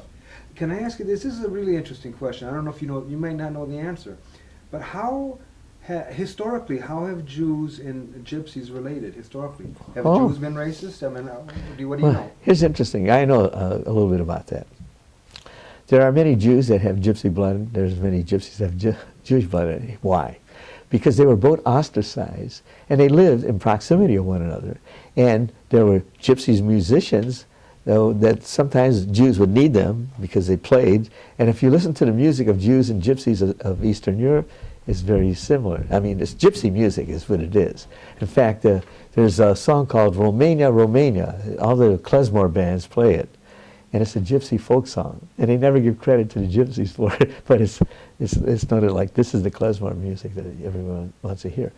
Romania, Romania, that's one of many. And there's a fellow, his name was, I can't remember his last name was Smith, but he was Jewish. He's here in the Twin Cities. I want to say Alvin Smith, but I may be wrong. And he called me, he says, we want a list of Gypsy songs because we found that klezmer music is derived from gypsy music. And I've heard klezmer bands play, and I think to myself, well, that's a poor man's gypsy music. But it's kind of Dixieland type of folk songs. And but anyway, make a long story short, there's a lot of history of gypsies and Jews living in proximity to one another. And the thing happens that, you know, there's a beautiful girl or a handsome guy and this girl, and they get together, and that's what happens, you know. So as a result of that, and usually it's the girl's family. If a Jew marries a gypsy girl, then the girl's going to be wanting to be with her family. So he's almost like changing his way of life and falling in with that. You have to think back now, a couple hundred years ago, because that was very common. They were both ostracized. So there's a lot of, I guess, because of proximity, being close to one another, they share a lot of the same kind of experiences. They're being ostracized. And so that happens. That has happened. I know that this is important. All these questions are important. This has been a great interview. But I interviewed a guy named Jack Shaheen. Do you know who he is? No. Yesterday. He's an expert on Hollywood's depiction of Arabs. He's an Arab American, and Hollywood is largely Jewish, you know. Yeah. And so it's a sensitive issue, but the Arabs have been treated like garbage in Hollywood for years. What has been the Roma's portrayal in Hollywood? What do you know, gypsies? Well, there's a lot of gypsy movie stars that you're not aware of. Victor Mature was a Greek gypsy. Hedy Lamarr, Austrian gypsy. And she invented a code, by the way, for the Allied forces to use that the Germans could not break. And it was based on the strings of the piano. She was a very bright woman, a mathematical genius, as a matter of fact. Yul Brynner, part gypsy. I'm just going to name movie stars. Rita Hayworth, Spanish gypsy, descent. To what percentage of mother and father, I can't tell you, but we know that for a fact. Who else? Charlie Chaplin, gypsy. Yeah. How are gypsies portrayed in movies in Hollywood? Is there any? Oh, there's a stereotype. Yeah, you know, around the campfires, dancing, you know, playing their violins. And the real life gypsy. You don't see anything about a gypsy policeman or a gypsy politician or, you know, or a businessman. And there are professors. You know, I was a professor. Ian Hancock. I'm retired now. But Ian Hancock, a professor. And, you know, we're not supposed to be professors. You know, we're supposed to be begging on the streets or stealing chickens and children. See, Shel Silverstein would like to see us stealing chickens and kids. You know, give credit. But we're professors and we fight him, and that doesn't rub too well. Hollywood is all about stereo. Hollywood is Tinseltown. It's so phony and plastic. Washington, D.C. is Tinseltown. It's so phony and plastic. It's not about doing the right thing because it's right. It's doing the right thing that will make everything work for you because you represent these people or that people. Forget about what's right or wrong. This is what you got to do. It's all these compromises. And it's a bunch of, they smile at you while they're getting ready to kick you in the pants. In large part, are you talking about the Jewish community? No, not the Jews. In fact, Wellstone, I went up to meet Wellstone. Wellstone was a straight arrow. I mean, as far as... Who's he? Wellstone was our senator.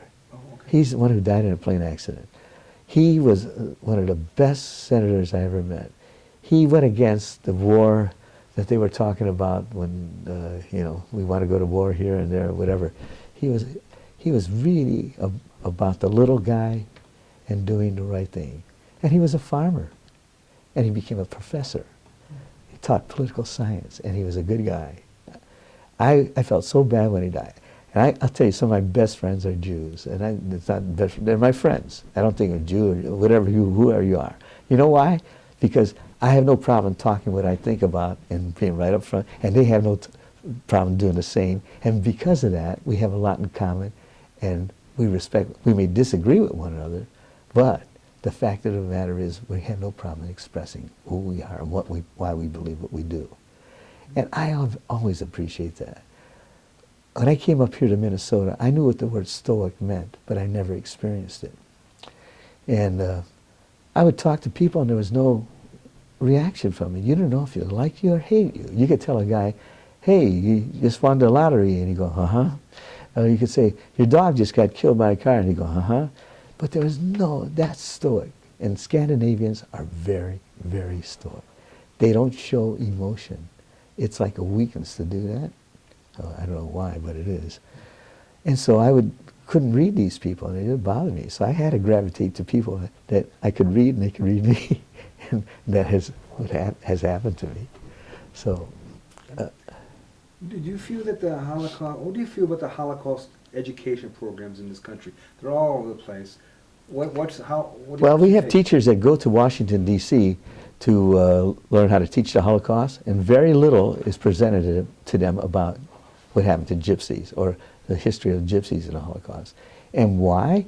Because it's a marketing thing. Keep in front of them what happened to Jews, and don't talk too much about anybody else, because this is what the Holocaust Museum is.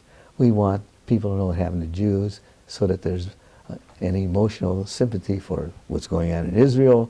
There's this, satisfies the Jewish synagogues and allows them to, the Showa, to give credence to the Showa. In fact, this is a great religious event. So there's all this pressure. So you don't hear about gypsies. And I think, as a gypsy, or just if I wasn't a gypsy, I think I would want to know. Tell me the truth, not what you want me to hear. And that we're not getting. So I know teachers that have gone there and they've told me, I haven't gotten any information. What can you tell me? What information do you have? And we'll give them information. You know teachers that went to the Holocaust Museum yeah, they get nothing? Getting a program, there's next to that they'll ask about gypsies and they'll say, well, we have a packet, and in there will be a packet. Now, here's what Sybil Milton did.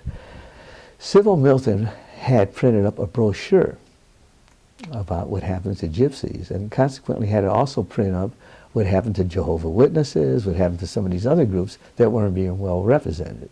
And that's at the museum. And what it is, it talks about what happened to these people. Instead of having exhibits to show what happened, they hand out the pamphlet. Well, if you want the pamphlet, you've got to go up to the information desk and ask for it specifically, and then you'll see if they have one. If they don't, they'll say they'll send you one. But you can't get it right like that, and you don't see it in the exhibit at all. I could give you one if you want. I got a couple of them. You're sure of this? I know. It's that? I walked up and, to the information desk and I said, do you have any information on gypsies? And they said, no, I don't know any. No, there's no information. I said, wait a minute, aren't there pamphlets here about gypsies? And then this woman asked somebody else, and, oh yeah, I think there were some, or we'll look for it. And then I said, there's supposed to be some here. And then I told them, well, I was on a council member, where are they? And either they're hidden down at the bottom, and, oh yeah, here's one.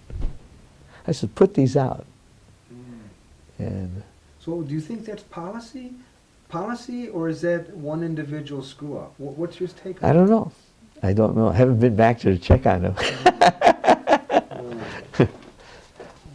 What am I missing? It seems like you've touched on a lot of base. Any last stories or incidents that we could kind of, a lot of incidents and stories you've told me. Is there anything else that's poignantly, that tells the stories of your difficulties with the council?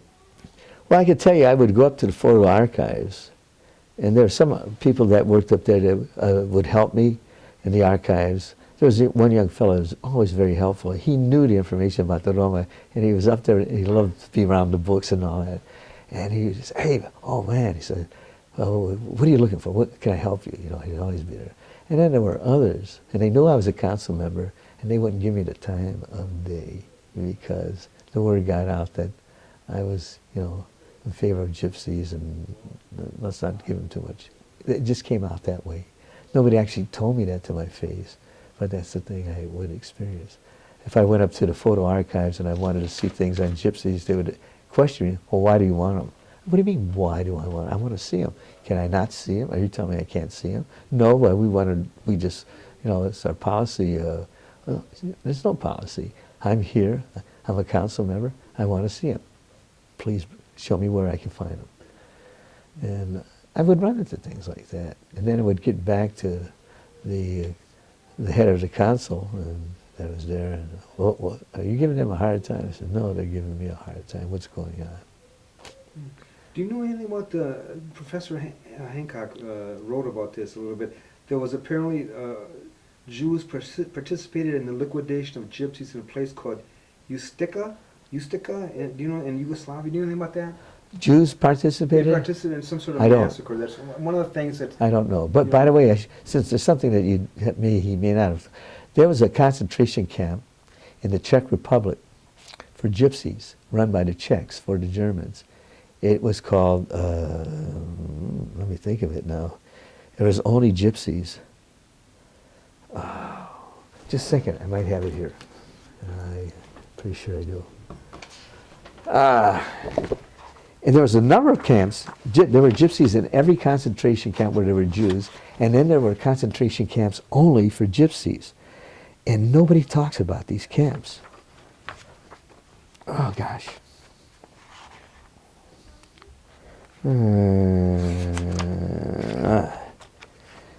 Paul Polanski found it. It was in the... see, you get me while I'm old. I don't have the gas like I used to have. But anyway, there was a concentration camp only for gypsies run by the Czechs. And Paul Polanski, who was a writer, was doing research on Dvorak, and they opened up his archives when the Iron Curtain fell down, and they let him go through that. He found all these documents concerning the concentration camp for gypsies, and interviewed some of the people and found out.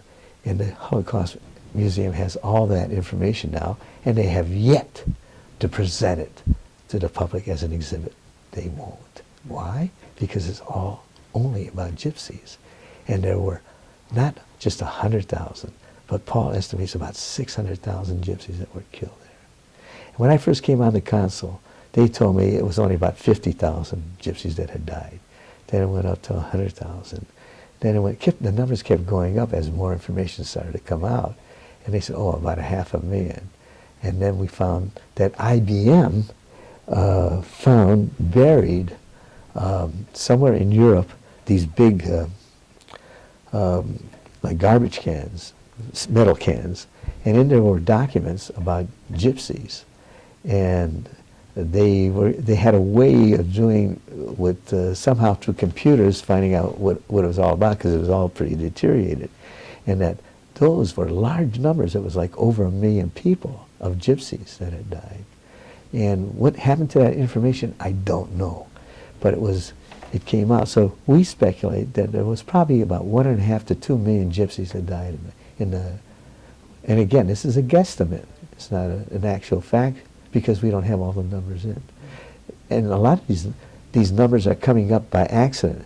As the Iron Curtain has fallen, and in Germany now we have more access to these different archives, all of a sudden documents are coming forward from the police officials saying, well, we held 100 gypsies that we turned over to the German government, or this number or that number, that we didn't have access to before. And now we're finding out that the numbers are much, much higher than were ever. And when I came on the councils, they always put the numbers as very low. And as they started to build up, and there was documents to support it, they had to go higher. Yehuda Bauer was always constantly trying to lower the numbers, saying no. And we cornered him at a Holocaust conference that was held here in Minneapolis, and Ian Hancock got up there and rattled off all these different things, and he said, well, I'll agree that there was more than say 100,000, or he said maybe 500,000, but that's where it stops. That's where it stops. What do you mean it stops there? As we're finding more information, it continues on. So, and he's been an advocate that gypsies were not major victims of the Holocaust. He doesn't want to hear the word gypsies. I went to a conference in Germany, he was there, and I asked him about the gypsies. And there were people that would ask questions, and they would present it up there, and then they would respond to it. Well, he never responded to my question. So after he had answered, I went up there and I said, well, tell me about the gypsies. Or are they major victims? Gypsies. Oh, no. He didn't know I was a gypsy. You know? You look at me, I could pass for anything, you know. And so I said, what do you mean? I'm a gypsy. That's not true. And he just kind of quieted down. But he went, oh, gypsies. Went like that. Yehuda Bauer. And then I seen him up here, And boy, we nailed him good. So this is very common. A lot of Jewish scholars are just resistance. They're resistant, yeah. And I think it is, they're tied in with the religious aspect and the money factor. You know, hey, if you start talking about gypsies, they're going to cut you off. Here's an example. There's a fellow here, Steve Feinstein, who had Holocaust studies at the university, genocide and Holocaust study. Steve and I taught honors classes at St. Thomas on the Holocaust. He would talk about Jews and I would talk about gypsies. It was a very successful class. It was wonderful. And he was so open. He didn't know anything about gypsies, and he was teaching Holocaust studies. And as he learned more and more, and then when he went to the U, and he became the chairperson of this thing, he would have me come in and speak. And he started talking about not only the Holocaust of Jews, you know, and people in the Holocaust, but he started talking about other genocides, like Native Americans. Hey, there were over 100 million Native Americans that were wiped out off the face of this country, and nobody ever talks about them, you know, and because they never had any political power, but now they're gaining power and they're doing things. Anyway, so he would talk about those people in the class. He was very open, and he was being criticized, gosh, on the internet and all over as being a bad guy by Jewish communities or whatever, because he's talking about other people in the Holocaust, and they drew the line there. They were saying he's a quack and he doesn't know what he's talking about and things like that. He died of a brain aneurysm, which was about 3-4 years ago. Awfully nice guy, and I liked him a lot. Yeah. What are your feelings about all these injustices? I mean, this is going on for years and years and years. You face this over and over and over again. What's your feelings about it? Well, I'll tell you this much. I think Jews today are shooting themselves that are against including gypsies and what happened to other people. They're shooting themselves in the foot because we're now in a worldwide information center. No matter where you are in the world, you can get information. And the internet has tons of information that they don't like, but it's out there. And as a result, they're looking pretty bad when they start to hide this information. The typical thing is that's not the Soros, but the one in California that I was just talking about, the Wiesenthal Center? The Wiesenthal Center. They're shooting themselves in the foot if they don't include information about gypsies, because somebody's going to go there and they know the information and say, well, look, why don't they include gypsies? Why are they hiding? Why are they not talking about them? Maybe this information isn't true what they're presenting to us. And that's what's happening. Yeah. Okay, I've taken up a lot of your time. You've been... My explanation is very clear, and I think it is. I just want the truth. If you take excerpts out of it, what happens is it's a distortion of the full story. And that is not right. You know, if I'm telling you about a particular incident, if you just take a part of it out, you're not going to see the whole incident. They don't know what's going on. And as I told you, I'm being very frank and honest. Maybe I'm saying it in my own words and not reading this off and not preparing it so that I'm protected in all ways. But what I'm telling you is the truth. And if anybody has problems with it, you can check it out for yourself.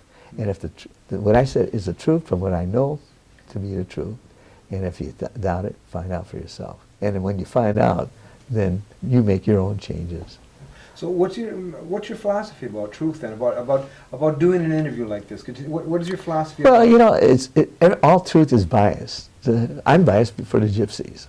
Well, I have a reason to. I'm a gypsy, and I've been there, and I fought the battles trying to get information, and I saw the resistance firsthand. So I told you about all the resistance I have had, and yeah, nobody else is going to tell you. The other side is not going to tell you that they had resistance. They're going to tell you everything's wonderful. But I'm telling you the truth, we had resistance. But the facts are coming out in spite of them. It's late in the game. Maybe it doesn't make a difference. Or maybe it does. Because if it can change people's opinion of who we are as people. One of the things I'm very much aware of, when I was a young kid, my mother used to tell me, don't tell anyone you're a gypsy when you go to school. I said, why? You know, because I thought we were wonderful people. We play music, and our parents are great. There's a lot of love and caring for one another, and you know, why should we we're not criminals. We don't do anything wrong. You know, no problems. Why should? She says, you don't understand. They'll pick on you. And I didn't think, people would ask me, kids, and I would tell them who I was, and sure enough, I got picked on. And I'll tell you a very interesting story. This is in grade school. All the kids in school knew I was a gypsy. I'm in my classroom. You know, oh, you're Italian, German, who are you? I'm a gypsy. And this is right around 1947, 46, 47. Ballpoint pens, this is at the end of the war, just come into the marketplace. And before ballpoint pens, we had quill pens that you'd dunk in an inkwell and you'd write. So this one girl had a ballpoint pen. And one morning, she couldn't find it. She immediately blamed me that I stole it because I'm a gypsy. And this is a public school. And this teacher came up to me and said, give her pen. I said, I don't have her pen. I don't know anything about it. I didn't take her pen. And she didn't believe me. And she made me stand in a closet until I told where the pen was. What about it? While I'm in the closet, meanwhile, she finds her pen in her own desk. It was in the back or something of her desk. They call me out. She says, well, she found her pen. It was in her desk. The teacher never apologized to me. The little girl never apologized to me. And the teacher told me to go sit down, and I didn't, and I wouldn't. I kept looking at her eyes, wanting her to say, I'm sorry we said that. I'm sorry we made you stand in a closet. And she didn't. And she said, sit down. And I wouldn't. I was staring at her, looking at her eyes. I was as angry as can be. And she knew I had that anger. And finally she had to turn her face away because she was embarrassed by what she had done. But she still didn't say, I'm sorry. Now there's two things that could happen to you when you're a kid like that. You could either feel destroyed, or you could feel like, I could fight these people. And if I was a little taller, I would have hit her. And I'm still fighting these things. And I don't care, you know, if it's right, if I'm right, if I'm wrong, I'll tell you I'm wrong.